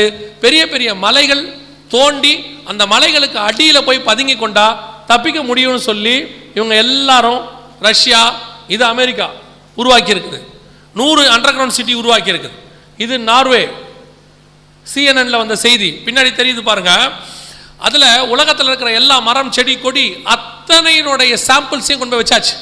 ஆல்ரெடி 2012 வச்சிருக்கிறாங்க. எதுக்காக? குளோபல் வார்மிங்கில் எல்லாம் எரிஞ்சிருச்சுன்னா திருப்பி இந்த பூமியில் அவையெல்லாம் என்ன செய்யணும், உருவாக்கணும். நோவா எப்படி பேழைக்குள்ள எல்லா மிருகத்தையும் கூட்டிகிட்டு போய் திருப்பி வந்து உருவாக்கின மாதிரி, பலிக்கு பெருக பண்ண மாதிரி திருப்பி வரணுன்ட்டு இப்போ கொண்டு போய் வச்சிருக்கிறாங்க. எல்லா மரம் செடி கொடி உலகளாவிய எல்லா நாட்டிலேருந்து வாங்கியாச்சு. வாங்கி கொண்டு போய் இது உள்ள வச்சிருக்கிறாங்க. இதெல்லாம் 10 வருஷமாக வேலை நடக்குது. இப்படி ஒரு சம்பவம் நடக்குமான்னு கேட்டீங்கன்னா, வெளிப்படுத்தின விசேஷம் 8ஆம் அதிகாரம் 7வது வசனத்தில், முதலாம் தூதன் எக்காலம் ஊதினான், அப்பொழுது ரத்தம் கலந்த கல்மலையும் அக்கினியும் உண்டாகி பூமியிலே கொட்டப்பட்டது. அதனாலே மரங்களில் 1/3 பங்கும் வெந்து போயிற்று. பசும் புல்லெல்லாம் 2000 வருஷத்துக்கு முன்னாடி பைபிள்ல இருக்கு, தெளிவா இருக்கு. இப்போ அதுக்கான காலம் வந்துருச்சு. மனுஷன் இதெல்லாம் தப்பிக்கிறதுக்கு உபயாந்திரங்களை கையாள தொடங்கிட்டான். மலைக்கடியில் போய் பதுங்க தொடங்கிட்டான். ஒவ்வொரு நாடும் செய்ய தொடங்கிருச்சு. கர்த்தர் சொன்ன எல்லா தீர்க்க தரிசனங்களும் நம் கண்களுக்கு முன்பாக நிறைவேறுது. ஒவ்வொரு காலகட்டத்திலும் ஒரு தீர்க்க தரிசனம் நிறைவேறும். ஒரு காலத்தில் இயேசு பூமிக்கு வருவார்னு தீர்க்க தரிசனம் இருந்துச்சு ஏசாயா காலத்தில், அதன்படி இயேசு வந்தார். ஒரு காலத்தில் இஸ்ரவேலர்கள் சிதறடிக்கப்படுவாங்க தீர்க்க தரிசனம் இருந்துச்சு, சிதறடிக்கப்பட்டார்கள். ஒரு காலத்தில் மீண்டும் இஸ்ரவேலர்கள் கூட்டி சேர்க்கப்படுவார்கள் தீர்க்க தரிசனம் சொல்லப்பட்டது, கூட்டி சேர்க்கப்பட்டார்கள். அவங்க வந்த பிறகு மிகப்பெரிய அளவில் இந்த காரியங்கள் நடக்கும் பைபிள் சொல்லுது. இப்போ நடக்குது. ஒவ்வொரு விஷயத்தையும் பைபிள் முன்னாடி சொல்லிருச்சு, அதுகள் பின்னாடி நடக்குது. நம்ம காலத்தில் நடக்கிற விஷயத்தையும் நம்முடைய ஆண்டவர் தெளிவாக முன்பாக சொல்லிட்டார். இனி நீங்கள் மிக முக்கியமாக பார்க்க போற 4 விஷயத்தை நான் சொல்லிட்டு நான் ஜெர்மனி முடிக்க விரும்புகிறேன். முதலாவதாக, மிகப்பெரிய அளவில் பஞ்சத்தை காண்பீர்கள். உலகளாவிய பஞ்சம், வேர்ல்டு வைட். கொரோனா எப்படி உலகளாவிய நோயா வந்துச்சோ, இது உலகளாவிய பஞ்சம் வரும். அதன் விளைவாக மிகப்பெரிய கலவரங்கள், ஜனத்துக்கு விரோதமாய் ஜனம் எழும்பும். எல்லா நாட்டிலையும் கலவரம் வெடிக்கும். கிட்டத்தட்ட 1930 உலகம் முழுக்க வந்த மாதிரி ஒரு மிகப்பெரிய பஞ்சமும் கலவரமும் வெடிக்கும். 2வது, மிகப்பெரிய யுத்தம் ஒன்று வரும். அந்த யுத்தம் இஸ்ரவேலுக்கு விரோதமாக எழும்பும், நாடுகள் எல்லாம் சூழ்ந்து கொள்ளும். அந்த யுத்தத்தில் மிகப்பெரிய பேரழிவை உலகம் சந்திக்கும். நம்ம சொல்றதெல்லாம் பைபிளில் உள்ளது. இந்த 4 முக்கியமான விஷயம் நடக்கும், எழுதி வச்சுக்கோங்க. இது சம்பந்தமாக நீங்கள் டிவிலையோ பேப்பர்லையோ நியூஸ் எல்லாம் பார்க்கும்போது ஒன்று தெரியணும், கடைசி காலத்தில் சொல்லப்பட்ட தீர்க்க தரிசனம் நிறைவேற இடத்துக்கு நீங்களும் நானும் வந்துட்டோம். இனி காலம் செல்லாது, இனி இங்கே சேர்த்து வச்சு பிரயோஜனமும் இல்லை, இது எதை பண்ணிய காலம் இல்லை, இனி நான் பரலோகத்துக்கு போகிறதுக்கு ரெடி ஆகணும், அது மட்டும்தான் என் வேலை அப்படின்னு உங்களுக்கு தெரியும். அதுக்கு தான் இதெல்லாம் சொல்லப்படுது. 3வது, மிகப்பெரிய அளவில் 2023 சோலார் சுனாமி பூமியை தாக்கும். சேட்டிலைட்ஸ் எல்லாம் பாதிக்கப்படும். மிகப்பெரிய அளவில் இது நடக்கும். 4வது மிக முக்கியமாக புவி வெப்பமயமாகுதல். இதுதான் மிகப்பெரிய பேரழிவு. 1000 கணக்கில் ஜனங்கள் சாவார்கள். இது 4ம் மிக முக்கியமாக அடுத்து நடக்க போகிற சம்பவம். இவைகளுக்கு நடுவே இவைகள் எல்லாம் சம்பவிக்க தொடங்கும் போது, இதெல்லாம் 6வது முத்திரைக்குள்ளே முடிஞ்சிடும். 6வது முத்திரைக்கான காரியம் நம்ம கண்ணுக்கு முன்னாடி தெரியுது. 4வது முத்திரை தான் யுத்தம், 3வது முத்திரை தான் பஞ்சம், 6வது முத்திரை தான் குளோபல் வார்மிங். எல்லாம் நம்ம கண்ணுக்கு முன்னாடி தெரியுது. இவைகள் எல்லாம் சம்பவிக்க தொடங்கும் போது இவங்கெல்லாம் மலைகளுக்கு அடியில் போய் ஒதுங்கி கொள்வாங்க, பதுங்கி கொள்வாங்க. மலைகள் நடுவில் குகைகள் தோண்டியாச்சு, எல்லாம் ரெடி ஆயிடுச்சு. இவைகளெல்லாம் சம்பவிக்க தொடங்கும் போது நமக்கு ஒரு மீட்பு நடக்கும். கரெக்டாக 7ஆம் அதிகாரம் 9ஆம் வசனத்தில் வெளிப்படுத்தின விசேஷம் சொல்லுது, இவைகளுக்கு பின்பு நான் பார்த்தபோது சகல கோத்திரத்திலிருந்தும் ஜாதிகளிலிருந்தும் பாஷைக்காரிலிருந்தும் மீட்கப்பட்டதும் ஒருவரும் எண்ணக்கூடாததுமாகிய திரளான கூட்டமாகிய ஜனங்கள் வெள்ளை அங்கிகளை தரித்து கொண்டு தங்கள் கைகளிலே குருத்தோலைகளை பிடித்து கொண்டு சிங்காசனத்திற்கு முன்பாகவும் ஆட்டுக்குட்டியானவருக்கு முன்பாகவும் நிற்க கண்டேன். ஒரு கூட்டம் மேலே போயிடுச்சு. ஸோ இவைகள் வேதனைகள் எல்லாம் ஆரம்பிக்கும் போது உங்களுக்கு மீட்பு வரும்னு பைபிள் சொல்லுது. இவைகள் சம்பவிக்க தொடங்கும் போது உங்கள் மீட்பு சமீபமாக இருப்பதால் நீங்கள் நிமிர்ந்து பார்த்து தலைகளை உயர்த்துங்கள் என்று லூக்கா 21:28 சொல்லுது. ஸோ ஆண்டவர் சொன்ன எல்லா அடையாளங்களும் நடக்குது, நம்ம கண்ணுக்கு முன்னாடி ஆரம்பிச்சிருச்சு. நாங்கள் 15 வருஷத்துக்கு முன்னாடி இதை ஆரம்பிக்கும் போது வரப்போகுதுன்னு சொன்னோம். இப்போ வந்து நடந்துக்கிட்டு இருக்கு நம்ம கண்ணுக்கு முன்னாடி. இப்போ நம்ம பார்க்குறது எல்லாமே ஒரு பார்ட். நேற்று ஒன்று பார்த்தோம், இன்றைக்கி ஒன்று பார்த்தோம், முதல் இந்த மாதிரி நிறைய அடையாளங்கள் வேதத்தில் சொன்னது. அரசியல் ரீதியாக, டெக்னாலஜி ரீதியாக, ஆயுதங்கள் ரீதியாக எல்லாம் நடக்குது. எல்லாத்தையும் நம்ம பார்க்கணுன்னு அவசியம் இல்லை. ஏதாவது ஒன்றை பார்த்தாவது நம்ம வருகைக்கு ஆயத்தப்படணும். எலிசா சொல்கிற மாதிரி இனி தோட்டங்களையும் துறவுகளையும் வாங்குகிற காலம் இது அல்ல. ஆண்டவர் சபை கட்ட சொன்னால் கட்டுங்க, உங்களை வேணான்னு சொல்லலை. ஆனால் கர்த்தர் சொன்னால் செய்யுங்க. இது நாம் வருகைக்கு ஆயத்தப்படுகிற காலம், ஒரு கூட்டத்தை உருவாக்க வேண்டிய ஒரு காலம். இன்றைக்கும் வரலாம், ஆண்டவர் எப்போ வேணாலும் வரலாம். அவர் வரும் நாளாகிலும் நாளிகையாகிலும் பிதா ஒருவரை தவிர மற்ற ஒருவனும் அறியான். அதனால் இன்றைக்கி வருவார், நாளைக்கு வருவார். ஆண்டவர் வருவார்ன்றதுனால நம்ம நாளைக்கான சாப்பாடை ரெடி பண்ணாமல் இருக்க போகிறது இல்லை. இன்றைக்கி நீங்கள் ஒன்றும் மாவாட்டாமல் படுக்க போகிறது இல்லை. ஆற்ற மாவை ஆட்டுங்க, வர்ற ஆண்டவர் வரட்டும். வந்துட்டார்னா மாவை விட்டுட்டு ஆண்டவரோட போயிடுவோம். வரலைன்னா தோசையை சுட்டு சாப்பிட்டு அடுத்த நாள் வெயிட் பண்ணுவோம். அவ்வளோதான். சில ஆட்கள் என்ன செஞ்சிருவாங்க தெரியுமா? பார்த்தியா, ஒரு பையன் சொல்லிட்டான் அவங்க அப்பாட்ட போயிட்டு, நாளைக்கு காலைல எக்ஸாம், டே படிடா. ஜெகன் அங்கிள் சொன்னதை கேட்கலையா? என்னடா சொன்னார்? ஆண்டவர் எப்போ வேணாலும் வருவார். சரி வரட்டும். நைட்டு வந்தா என்ன, படிக்கிறது வேஸ்ட்டு தானே. அவர் ஃபோன் பண்ணி எங்கிட்ட சொல்கிறார், அவனை கொஞ்சம் படிக்க சொல்லுங்கயா, உங்கள் பேச்சை கேட்டு படிக்க மாட்டேங்கிறான். நான் அப்படி சொல்லலை. பசங்க இது ஒரு அட்வான்டேஜாக எடுத்துக்கிறான். படிக்கிற வேலையை படிக்கிறவங்க படிங்க, வேலைக்கு போகிறவங்க வேலைக்கு போங்க. நீங்கள் அவங்கவுங்க அவங்க வேலையை என்ன செய்யுங்க, செஞ்சிட்டே இருங்க, வருகைக்கும் ஆயத்தப்படுங்க. அவ்வளோதான். ஒரு பக்கம் அதுக்கு நீங்கள் எப்போ ரெடியாக இருந்துகிட்டே இருங்க. நோவா ஒரு பக்கம் வேலையை கட்டிகிட்டே இருக்கிறாரு, ஒரு பக்கம் நீதியையும் பிரசங்கிக்கிறாரு. அழிவு வரப்போதுன்னு சொல்கிறாரு. ஒரு நாள் வந்தது, வேலையும் கட்டி முடித்தார், பிரசங்கத்தையும் முடித்தார், உள்ளே போய் கதவை சாத்திக்கிட்டார். அவ்வளோதான் கதை. அதுதான் நான் உங்களுக்கும் சொல்கிறேன். வருகிற வருகையும் சம்பவிக்கும், நடக்கிற அடையாளங்களும் நடக்கும். நீங்கள் பார்க்குற வேலை, உங்களுக்கு கொடுத்த வேலையும் கத்திரம் என்ன செய்யணும், கொடுத்த குடும்பத்தையும் கத்திரமா பார்த்துக்கணும். வருகை வரப்போது, நான் இனிமேட்டு வேலைக்கெல்லாம் போக மாட்டேன், ஜோம் பண்ண போகிறேன்னு வீட்டில் அப்படிலாம் இருக்கக்கூடாது. கத்திர அதை சொல்லலை. வேலைக்கும் போகணும், ஆயத்தமும் படணும், எல்லாத்தையும் கரெக்டாக செய்யணும். வெகு சீக்கிரத்தில் நம்முடைய ஆண்டவர் என்ன செய்ய போகிறார், வரப்போகிறார். இந்த வருகையில் போகிறதுக்கு என்ன செய்யணும்? இவ்வளோ வருகை வரப்போது, அடையாளங்கள் நடக்குது, எல்லாத்தையும் சொல்லிட்டோம். வருகையில் போகிறதுக்கு என்ன செய்யணும்? எப்போ நான் முடிக்கும் போது அந்த ஒரு 7 காரியங்களை சொல்லி தான் முடிப்போம். அந்த 7 காரியங்களை நீங்கள் செஞ்சால் வருகையில் போவது எளிது. அந்த 7 காரியங்கள் என்ன? முதலாவதாக, இயேசு கிறிஸ்துவின் ரத்தத்தினாலே பாவ மன்னிப்பு நிச்சயத்தை பெற்றிருக்க வேண்டும். இயேசு என் பாவத்தை மன்னிச்சாருங்கிற நிச்சயம் இருக்கணும். நாங்கள் பிறக்கும் போதே கிறிஸ்தவ குடும்பங்க, தலைமுறையாக கிறிஸ்டின், 3 தலைமுறையாக கிறிஸ்டின். இந்த சர்ச்செல்லாம் கட்டும் போதே நாங்கள் இருக்கோம். நாங்களாம் ரட்சிக்க பண்ணுமா? கம்பல்சரி. ஏன்னா வசனம் சொல்லுது, என் தாய் என்னை பாவத்திலே கர்ப்பம் தரித்தாள். பிறக்கிற அத்தனை பேர் எதில் தான் பிறக்கிறோம்? பாவத்தில் தான் பிறக்கிறோம். பாவத்தில் பிறக்கிற அத்தனை பேருக்கும் என்ன தேவை? பாவ மன்னிப்பு தேவை. பாவ மன்னிப்பு யார் பெறணும்? நம்ம தான் பெறணும், ஆண்டவர்கிட்ட பெறணும். நமக்காக இன்னொரு ஆள் வாங்க முடியாது, நமக்காக இன்னொரு ஆளும் கொடுக்க முடியாது. பாவ மன்னிப்பு போய் இன்னொரு ஆள்கிட்ட கேட்டோம்னா அவர் பாவத்தை மன்னிச்சிட்டாருன்னா ஏன் பாவம் மன்னிக்கப்படும்? இல்லை, நம்ம தான் இருதயத்தில் விசுவாசித்து வாயில அறிக்கையிடணும். அதுக்கு பேர் தான் ரட்சிப்பு. ஸோ கிறிஸ்தவ குடும்பத்தில் பிறந்தாலும் பிறக்கா விட்டாலும் நீங்க பாவ மன்னிப்பு நிச்சயத்தை பெற்றிருக்கிறீங்களான்னு பார்க்கணும். அந்த பாவ மன்னிப்பு நிச்சயம் வந்துச்சுன்னா உங்களுக்குள்ள ஒரு ரட்சிப்பின் சந்தோஷம் ஒன்று வரும். 51ஆம் சங்கீதத்தில் தாவீது சொல்றார், உங்களுடைய ரட்சண்ய சந்தோஷத்தை என்னை விட்டு எடுக்காமல். அந்த சந்தோஷம் ஒன்று வரும். அதுதான் ரட்சிப்பின் சந்தோஷம், ரட்சிக்கப்பட்டோங்கிறதுக்கு அடையாளம். ரெண்டாவது, பிதா குமாரன் பரிசுத்தாவின் நாமத்தினாலே தண்ணீர்ல மூழ்கி ஞானஸ்தானம் எடுத்திருக்கணும். தண்ணீர்ல மூழ்காத ஞானஸ்தானம் ஞானஸ்தானமே அல்ல. பைபிளில் அப்படி ஒரு ஞானஸ்தானமே எங்கேயுமே இல்லை. ஞானம் வந்த பிறகு எடுக்கிற ஸ்நானம் தான் ஞான ஸ்நானம். எப்போ ஞானம் வரும்? கர்த்தருக்கு பயப்படுதலே ஞானத்தின், நீதிமொழிகள் 1:7 சொல்லுது. அப்போ கர்த்தருக்கு பயப்படுதலே ஞானத்தின் ஆரம்பம். எப்போ கர்த்தருக்கு பயப்படுவோம்? தீமை விட்டு விலகுதலே கர்த்தருக்கு பயப்படுகிற பயம். அப்போ ஞானஸ்நானம் எப்போ எடுக்கணும்? தீமை விட்டு விலகி கர்த்தருக்கு பயந்து இனி பாவம் செய்ய மாட்டேன்னு அறிக்கை செய்து பாவத்துக்கு மரித்து நீதிக்கு உயிர்த்தெழுதல். இந்த ஞானஸ்நானத்தை தான் எடுத்திருக்கணும்.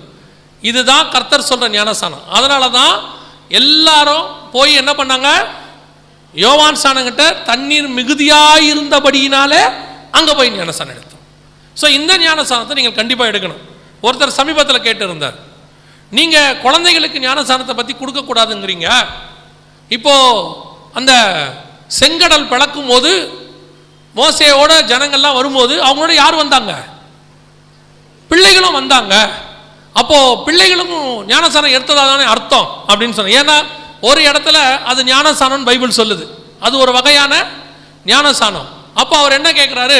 அதில் குழந்தைகளும் வந்தாங்க, அப்போ குழந்தைங்களும் ஞானஸ்நானம் எடுத்தாங்கன்னு ஆகும் இல்லையா? இப்போ குழந்தைங்க மட்டும் வரல, பெரியவங்க மட்டும் வரல, கூட குதிரை கழுதை எல்லாம் வந்துச்சு. எகிப்திலிருந்து புறப்பட்ட எல்லா கழுதையும் நாயும் வந்துச்சு. அப்போ அதுக்கும் ஞானஸ்நானம் கொடுக்கலாமா? சபைகளில் நான் வளர்க்குற நாய்க்கு ஞானஸ்நானம் கொடுங்கள். இந்த நாய் நான் சிறு வயதிலிருந்து வளர்க்கிறேன். நாய்கிட்ட பாவத்தை அறிக்கை செஞ்சியா? சில ஆட்கள் ரொம்ப அறிவுபூர்வமாக பேசாத நினச்சி உளர்றது. அது ஒரு ஒப்புமையாக சொல்லப்பட்டதை ஒழிய அவன் போறவன் எல்லாரும் போனான். ஏன் பின்னாடியே எகிப்தியன் கூட வந்தான். அது எப்படி ஆகும்? கர்த்தர் ஒரு அடையாளமாக சொன்னார்.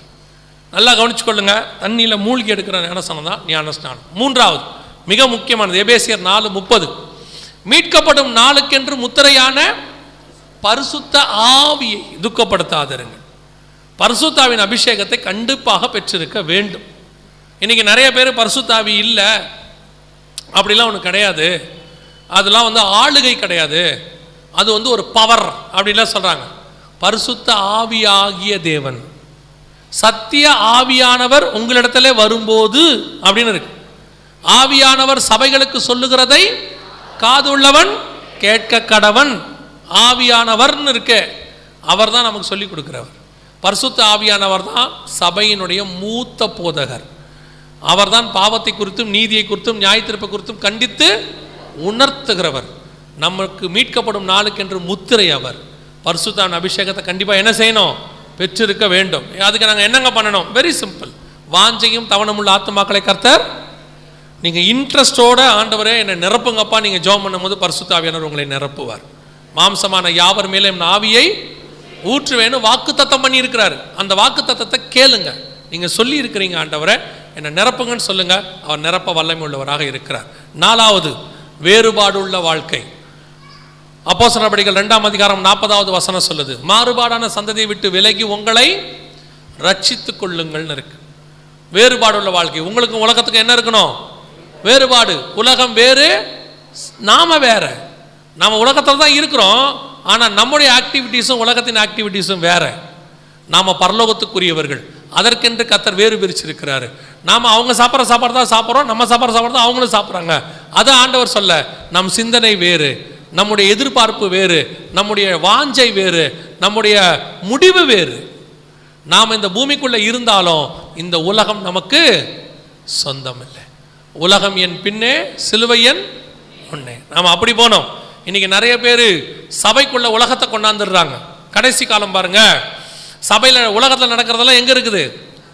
அங்கே ஆடுற ஆட்டம், அங்கே குதிக்கிற குதி, அங்கே பண்ணுற என்டர்டெயின்மெண்ட்டு, அங்கே இருக்கிற அரசியல், அங்கே இருக்கக்கூடியதான எல்லாத்தையும் எங்கே கொண்டு வந்துடுறாங்க? அங்கே இருக்கிற வியாபாரம் எல்லாம் எங்கே வந்துடுது? சபைக்குள்ளேயும் வந்துடுது. சபை என்டையர்லி டிஃப்ரெண்ட். இது இயேசுவின் இரத்தத்தாலே சம்பாதிக்கப்பட்டது. உலகம் பிசாசினால் இருக்கு.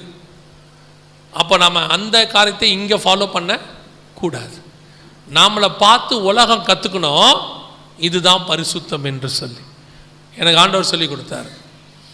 உலகம் பேசுகிறத சபை பேசக்கூடாது, சபை பேசுகிறத உலகத்தால் பேச முடியாது. நான் சொல்றது புரியுதா? உலகம் பேசுகிறத எது பேசக்கூடாது? உலகம் என்ன பேசும்? பணக்காரனாவது எப்படி? உலகம் என்ன சொல்லும்? புகழ் அடைவது எப்படி? உலகம் என்ன சொல்லும்? சீக்கிரமாக வீடு கட்டுவது எப்படி? உலகம் என்ன சொல்லும்? வசதியாய் வாழ்வது எப்படி? உலகம் என்ன சொல்லும்? நீடித்த ஆயுசு எப்படி? உலகம் என்ன சொல்லும்? உன்னை அழகாய் தற்பிரியம் அழகாய் வைத்துக் கொள்வது எப்படி? இதெல்லாம் உலகம் சொல்லும். இதெல்லாம் எது சொல்லக்கூடாது? சபை சொல்லக்கூடாது. சபை எதை சொல்லணும் தெரியுமா? நாம் சொல்றத உலகத்தால் சொல்லவே முடியாது. பரிசுத்தமாய் வாழ்வது எப்படி? நித்திய ஜீவனை சுதந்திரிப்பது எப்படி? சிலுவையை சுமப்பது எப்படி? பரலோகத்திற்கு போவது எப்படி? இதெல்லாம் உலகத்தானால சொல்லவே முடியாது. சபையில் மட்டும்தான் சொல்லிக் கொடுக்க முடியும். அப்போ சபை உலகம் சொல்லாததை சொல்லணும், உலகம் சொல்றதை சொல்லக்கூடாது. நீங்களும் விசுவாசிகளும் அதையே எதிர்பார்க்கவும் கூடாது. இங்கே வரும்போது எதை எதிர்பார்த்து வரக்கூடாது? இந்த வருஷம் 2022 3 இருக்கிறது, ஆகவே கர்த்தர் என்னை 2 மடங்கு ஆசீர்வதிப்பார், அப்படியெல்லாம் வரப்படாது. புரியுதா? நீங்கள் வரும்போது என் தேவனை நான் சந்திக்கணும், அவர் சத்தத்தை நான் கேட்கணும், நான் ஆவியில் நிரம்பணும். ஒரு நாள் வரும் என் தேவனோடு கூட நான் மேலே போவேன். இந்த எண்ணம் தான் சபைக்குள்ளே இருக்கணும். வேறுபாடு உள்ளவ, இதான் வித்தியாசம் நமக்கு அவங்களுக்கும். நம்ம ஒன்றும் அவங்களோட பெரிய வித்தியாசம்லாம் இல்லை. அவன் கொஞ்சம் ஏடகுடமாக ட்ரெஸ் பண்ணுவான், அந்த மாதிரி நம்ம பண்ணக்கூடாது, அவ்வளோதான். ட்ரெஸ் பண்ணணும். நான் எப்பவும் சொல்லுவேன், நல்லா பண்ணுங்க, தேவைப்பட்டால் லக்ஸரியாக கூட பண்ணுங்க, தான் குற்றமாக சொல்லலை. ஆனால் அசிங்கமாக பண்ணாதீங்க. புரியுதா? உலகத்தை அசிங்கமாக பண்ணுறான். உலகத்தில் இருக்கிறவங்க அசிங்கமாக ட்ரெஸ் பண்ணுறாங்க. ட்ரெஸ்ஸோடைய நோக்கம் என்ன? ட்ரெஸ்ஸுங்கிறது எதுக்கு வந்துச்சு? உடம்ப மறைக்கிறதுக்கு. அப்போ தெரிகிற மாதிரி போட்டால் அது பேர் என்ன? ட்ரெஸ்ஸோடைய நோக்கமே உடம்ப மறைக்கிறது தானே. சரி, அவன் தான் அதை செய்கிறான், இங்கேயும் என்ன செய்யக்கூடாது? அதையே செஞ்சுட்டு வரக்கூடாது. உலகத்தான் ட்ரெஸ்ஸை கிழிச்சு போட்டால் பைத்தியம். இப்போ அவன் அதை ஃபேஷன் ஆக்கிட்டான். நம்ம அதை செய்யக்கூடாது. நம்ம நல்லா நீட்டாக போடணும். நம்மளும் கிழிச்சிக்கிட்டு வரக்கூடாது. முட்டி 2 கிழிச்சிட்டு வந்து நிற்கிறான், கேட்டால் கோவப்படுறான். புரியுதா? உலகம் மாறிக்கிட்டே இருக்கும். இன்னைக்கு ஒரு நடிகனுடைய ஃபேஷன் வரும், நாளைக்கு இன்னொரு நடிகன் ஃபேஷன் வரும். அவன் இந்த பக்கம் முடிய மொத்தமாக அடிச்சுட்டு மேலே மட்டும் வச்சுருப்பான். அப்புறம் இன்னொருத்தன் வருவான், நீளமாக வளர்த்துக்கிட்டு வருவான். ஒருத்தன் தாடி மீசை எது மேலே முழுக்குன்னு வந்து நிற்பான். இன்னொருத்தன் மீசை தாடி எல்லாம் வளர்த்துக்கிட்டு வேற மாதிரி வந்து நிற்பான். அவன் மாறிக்கிட்டே இருப்பான். ஆனால் சபையுடைய சாயல் இருக்குல்ல, இது இயேசு கிறிஸ்துவின் சாயல். இது நேற்றும் இன்றும் என்றும் மாறாத சாயல். ஒரே சாயல், இயேசுவின் சாயல். அதுக்கு தான் நம்ம அழைக்கப்பட்டிருக்கிறோம். இதை சொன்னால் கோச்சிக்கிறாங்க. கோச்சிக்கிட்டாலும் கவலை இல்லை. நீங்கள் என்ன பண்ண முடியும்? ஒன்றே ஒன்று தான் என்ன பண்ண முடியும். அடுத்த வருஷம் இந்த ஆளை கூப்பிடாதீங்கன்னு சொல்லுவீங்க. அடுத்த வருஷம் கூப்பிடாதீங்க, இன்னும் 10 நிமிஷம் இருக்குது, பேசிட்டு தான் போவேன். நிறைய பேருக்கு அப்படித்தான். இவர் ஏன் இதெல்லாம் பேசுகிறாரு? நீ தேவனுடைய பிள்ளைங்கிறத பார்த்தாலே தெரியணும். உன்னை பார்க்கும்போது நீங்கள் பாருங்க, ஒரு ராஜாவுடைய இளவரசன் வர்றான்னா அவனை பார்த்தோன்னே என்ன செய்யும்? தெரியும். அவன் சாதாரண ட்ரெஸ்ஸில் வந்தாலே பார்த்தாலே தெரியும் அந்த முகத்தை. இந்த முகம் நல்லா பளபளபளன்னு இருக்கு, ராஜ கலர் இருக்குன்றாங்கல்ல, அந்த மாதிரி நம்ம முகத்தில் ஒரு தேவ கலர் இருக்கணும். சினிமாக்காரன் கலை இருக்கக்கூடாது, அடாவடியாக பேசுகிற கலை இருக்கக்கூடாது, கேவலமாக பேசுகிற கலை முகத்தில் இருக்கு. அதெல்லாம் உள்ளுக்குள்ளே என்ன இருக்கும் அதான் முகத்தில் வரும். நீ கருப்பாயிரு சிவப்பாயிரு, ஆனால் தேவன் இருந்தால் முகத்தில் மகிமை தங்கி இருக்கும். அதுக்கு கருப்பு சிவப்பு கணக்கே கிடையாது. கர்த்தர் உள்ளே இருந்தால் முகம் பிரகாசிக்கும், அவ்வளோதான். கர்த்தர் உள்ள இல்லாட்டி ரவுடி பைய மாதிரி தான் நீ நிற்ப, பார்த்தாலே தெரியும். ஆனால் நீ மைக்கை பிடிச்சி பிரசங்கம் பண்ணாலும் உன்னை பார்த்தா தெரியும் நீ ரவுடி பைய தான், அவ்வளோதான். பார்த்தாலே தெரியும். ஏன்னா உள்ள தேவன் இல்லை.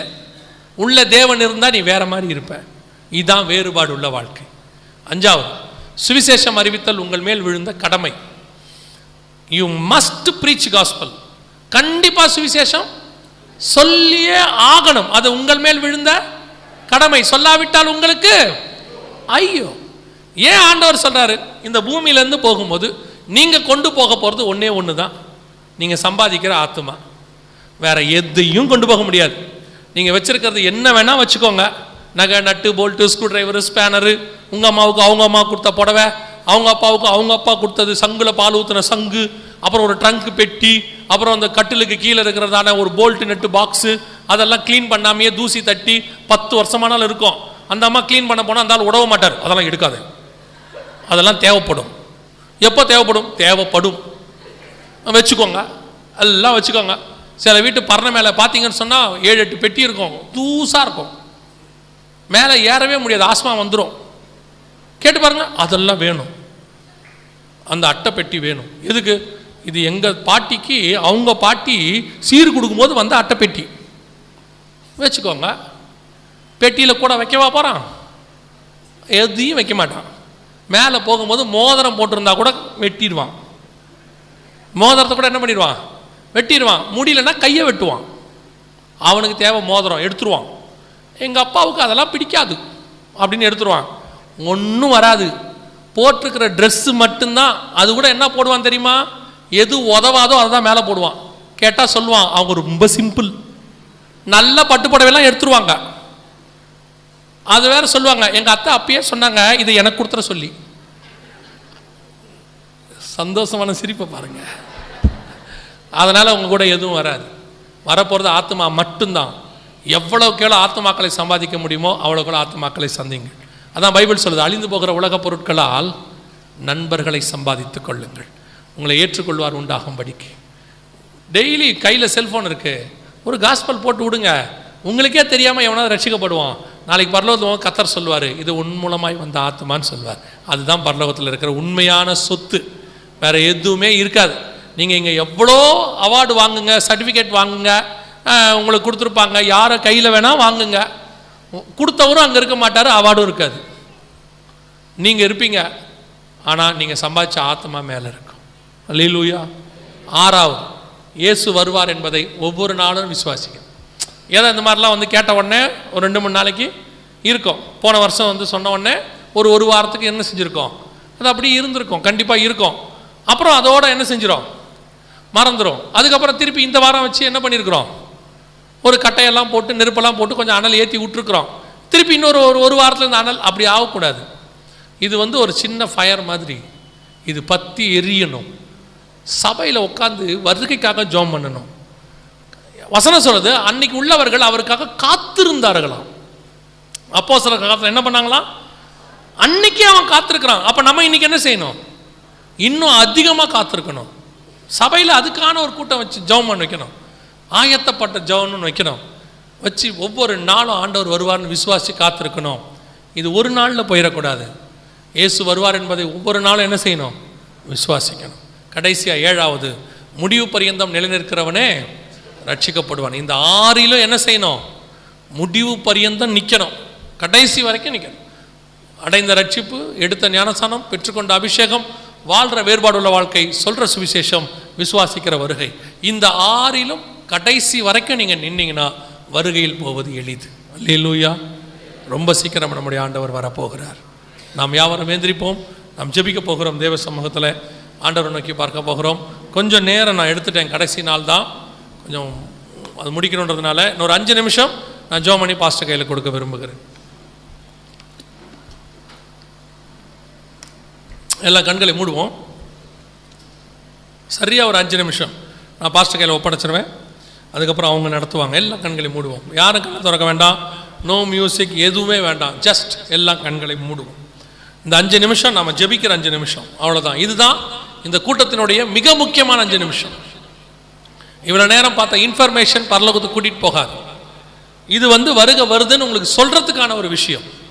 ஆனால் ஆயத்தம், இப்போ நீங்கள் பண்ண போகிற ஜெபம் தான் முக்கியம். எல்லா கண்களை மூடியிருப்போம். உங்களை ஆராய்ந்து பாருங்கள். இந்த வருகையில் நீங்கள் போகிறதுக்கு ஆயத்தமாக இருக்கிறீங்களா?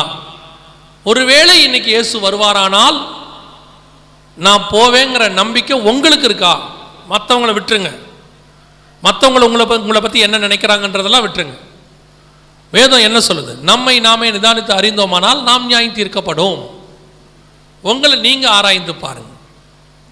இயேசு இன்னைக்கு வருவார்னா என் ஆவி ஆத்மா சரீரம் அவரை சந்திப்பதற்கு ஆயத்தமாக இருக்குதா அப்படின்னு உங்களுக்குள்ள அந்த நிச்சயம் இல்லை. ஏதோ சில காரியங்கள் இன்னும் உறுத்திக்கிட்டு இருக்கு, இன்னும் சில பலவீனங்கள் இருக்கு, இன்னும் சில பாவங்கள், மறைமுகமான பாவங்கள் இருக்கு. அது கண்களின் இச்சையோ, ஜீவனத்தின் பெருமையோ, மாம்சத்தின் இச்சையோ, கோபமோ, மூர்க்கமோ, மாம்சத்தின் கிரியைகளோ இன்னும் கொஞ்சம் இருக்கு, அதெல்லாம் என்னை விட்டு போகணும் அப்படின்னு நீங்கள் நினச்சா இப்போ நீங்கள் ஜெபம் பண்ணுற நேரத்துக்கு வந்திருக்கிறீங்க. வசனம் சொல்லுது, ஆண்டவர் சொல்கிறாரு, நான் பரிசுத்தராய் இருப்பது போல நீங்களும் பரிசுத்தராய் இருங்கள். நம்ம போகிற இடம் பரலோகம். பிதாவாகிய தேவனை பார்க்க போகிறோம். அவர் பாவத்தை பார்க்க மாட்டாத சுத்த கண்ணன். வசனம் சொல்லுது, அங்க இருக்கிற தூதர்களே 2 சட்டைகளால் முகத்தை மூடி, 2 சட்டைகளால் கால்களை மூடி, 2 சட்டைகளால் பறந்து அவர் பரிசுத்தர் பரிசுத்தர் பரிசுத்தர்னு சொன்னாங்க. பாவம் இல்லாமல் உருவாக்கப்பட்ட அந்த தூதர்களே அவரை பார்க்க முடியாம முகத்தை மூடிக்கிட்டாங்கன்னா, பாவத்தில் உருவான நீங்களும் நானும் அவரை பார்க்க போறோம்னா எப்படி இருக்கணும்? உங்களை ஆராய்ந்து பாருங்க. இது ஒப்பு கொடுக்கிற ஒரு நேரம். ஒருவேளை உங்களுக்குள்ளே அப்படிப்பட்ட காரியங்கள் இருக்குமானால் இன்னைக்கு ஆண்டவர்கிட்ட சொல்லுங்க, ஆண்டவரே உம்முடைய ரத்தத்தால் ஒரு விசை என்னை கழுவும் ஆண்டவரே, உச்சன் தலை முதல் உள்ளங்கால் வரைக்கும் ஒரு விசை என்னை கழுவும் ஆண்டவரே. ஒப்பு கொடுத்து ஜெபம் பண்ணுங்க. ஒரு 2 நிமிஷம் மட்டும். இந்த 2 நிமிஷம் நீங்க ஜெபம் பண்ணுங்க. கர்த்தர் இன்னைக்கு ஒருவேளை வருகை வர்ற நாளாய் இன்னைக்கு இருக்குமானால் இந்த ஜெபம் ரொம்ப முக்கியமான ஜெபமாக இருக்கும். இந்த ஜெபம் உங்களை கல்லன் அந்த சிலுவையில் பண்ண ஜெபம் மாதிரி இது இருக்கும். இது கடைசி ஜெபமாய் கூட இருக்கும். நீங்கள் ஒப்பு கொடுத்து ஜெபம் பண்ணுங்க. நீங்கள் ஜெபிக்கிற வேளையில் எல்லா கண்களை மூடி இருப்போம். நான் ஒரே ஒரு கேள்வியை மாத்திரம் கேட்க விரும்புகிறேன். எல்லா கண்களை மூடி ஆண்டவர் நோக்கி பாருங்க.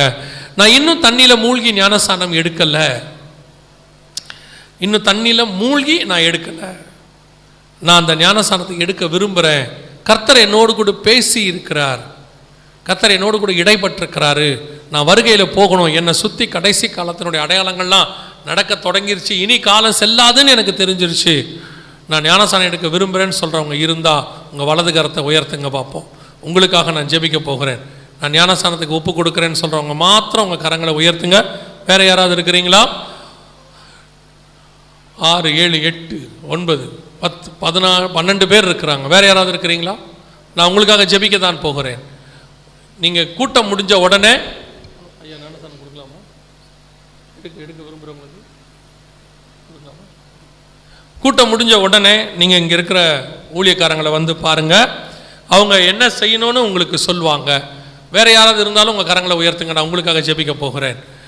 எங்கள் சர்வ வல்லமை உள்ள தகப்பனே, இந்த அருமையான நேரத்திற்காக ஸ்தோத்திரம். இன்னைக்கு ஆண்டவரே, உம்முடைய ராஜ்யத்துக்கு சந்தோஷம் உண்டாகும்படி நீதிக்கு கீழ்ப்படிஞ்சு ஞானஸ்நானத்துக்கு ஒப்பு கொடுத்த ஜனங்களுக்காக ஸ்தோத்திரம். ஆண்டவர்கள் இவர்கள் நிமித்தம் பரலோகத்திலே சந்தோஷம் உண்டானதுக்காக உமக்கு நன்றி ஆண்டவரே. சீக்கிரத்தில் இவர்கள் ஞானஸ்நானம் எடுக்க கர்த்தர் கிருபை பாராட்டுங்கப்பா. இன்னைக்கு ஒப்பு கொடுத்துருக்குறாங்க ஆண்டவரே, இதையே நீர் ஒப்பு கொடுத்ததாக எடுத்துக்கொள்வீராக. சீக்கிரத்தில் ஞானஸ்நானம் எடுக்க ஒரு வழிவாசலை திறந்து கொடுங்க ஆண்டவரே. நீர் வரும்போது இவர்கள் அத்தனை பேரும் உடைய ராஜ்யத்தில் பிரவேசிக்க கிருபை பாராட்டுங்கப்பா. தேவன் தாமே இவர்களை ஆசீர்வதியும். நம்ம எல்லாம் கடைசியாக சேர்ந்து ஜெபிக்க போகிறோம். கர்த்தர் இந்த 3 நாளும் என்னோடு பேசி இருக்கிறாரு. கைவிடப்பட்ட கூட்டத்தில் நானோ என் குடும்பமோ இருக்கக்கூடாது. நாங்கள் எடுத்துக்கொள்ளப்படுகிற கூட்டத்தில் இருக்கணும். நாங்கள் எங்களுக்காக ஜெபம் பண்ணுங்கன்னு சொல்கிறவங்க இருந்தீங்கன்னா அவங்க கரங்களை உயர்த்துங்க. ஆண்டவருக்கு நேராக நம்ம ஜெபிக்க போகிறோம். சர்வ வல்லமையுள்ள எங்கள் ஆண்டவரே, இந்த 3 நாள் கூட்டங்களுக்காக உமக்கு ஸ்தோத்திரம் தகப்பனே. வசனங்கள் இவர்களுக்குள்ளே விதைக்கப்பட்டிருக்கிறது ஆண்டவரே. 30 60 அல்ல, 100க்கு 100 பலன் கொடுப்பதாக இந்த வசனங்கள் அவர்களுக்குள்ளே கிரியை செய்யட்டும் ஆண்டவரே. நீர் வரும்போது இங்கே பார்க்கிற இந்த திரள் கூட்டத்தை அப்படியே நம்முடைய வருகையிலும் பார்க்க கர்த்தர் கிருபை தருவீராக. மகிமையுள்ள கரத்தில் தாழ்த்துக்கிறோம் அப்பா. வாஞ்சையோட வசனத்தை கேட்க ஓடி வந்திருக்கிறாங்க ஆண்டவரே. இவங்க அற்புதத்துக்காகவோ அதிசயங்களுக்காகவோ தேவைகளுக்காகவோ வந்தவங்க அல்ல ஆண்டவரே. நம்முடைய வசனத்தை கேட்கும்படி ஓடி வந்த ஒரு கூட்டம். அப்படி ஓடி வந்தவங்களை பார்த்து நீர் மனதுருகினீர் என்று வேதத்தில் வாசிக்கிறோமே. அதே போல இங்க இருக்கிறவர்கள் மேலும் உம்முடைய மனதுருக்கம் வரட்டும் ஆண்டவர். இவர்களும் உம்முடைய வருகையிலே காணப்பட கிருபை பாராட்டும். இந்த திருப்பூர் பகுதியில் ஒரு பெரிய மாற்றம், ஒரு பெரிய எழுப்புதல், இவர்கள் அத்தனை பேரும் ஒரு பெரிய சுவிசேஷர்களாய் மாறட்டும். ஒவ்வொருத்தரும் சுவிசேஷத்தை எடுத்துக்கொண்டு புறப்பட்டு போகட்டும் தகப்பனே. இவர்கள் ஒவ்வொருத்தரின் மூலமாக எழுப்புதல் தீ ஒவ்வொருத்தருக்குள்ளே பரவட்டும். அவர்கள் ஏரியாவுக்குள்ளே கடந்து போகட்டும் ஆண்டவரே. இது இவர்களோடு கூட அணைந்து விடாதபடி இந்த அனலானது, அக்கினியானது ஒவ்வொருத்தருக்குள்ளும் பற்றி எரியட்டும் அப்பா. திருப்பூர் மாவட்டம் ஒரு பெரிய எழுப்புதலுக்கு காரணமான மாவட்டமாக இருக்கட்டும். இங்கே கிரியை செய்கிற எல்லா அந்தகாரத்தின் ஆவிகளையும் இந்த அக்கினி சுட்டரிக்கட்டும் தகப்பன். கர்த்தர் நீர் பெரிய காரியங்களை செய்ய வேண்டுமா நாங்கள் ஜெபிக்கிறோம். இந்த கூட்டத்தை நடத்தினவர்களுக்காக, சபை மக்களுக்காக, கமிட்டிக்காக, ஊழியக்காரருக்காக, அவர் குடும்பத்திற்காக, இதுக்கு ஒத்துழைத்த, கொடுத்த, உதவின, ஜெபித்த ஒவ்வொருத்தருக்காக நான் ஜெபிக்கிறேன் ஆண்டவரே. ஒவ்வொருத்தரையும் கர்த்தர் ஆசீர்வதிப்பீராக.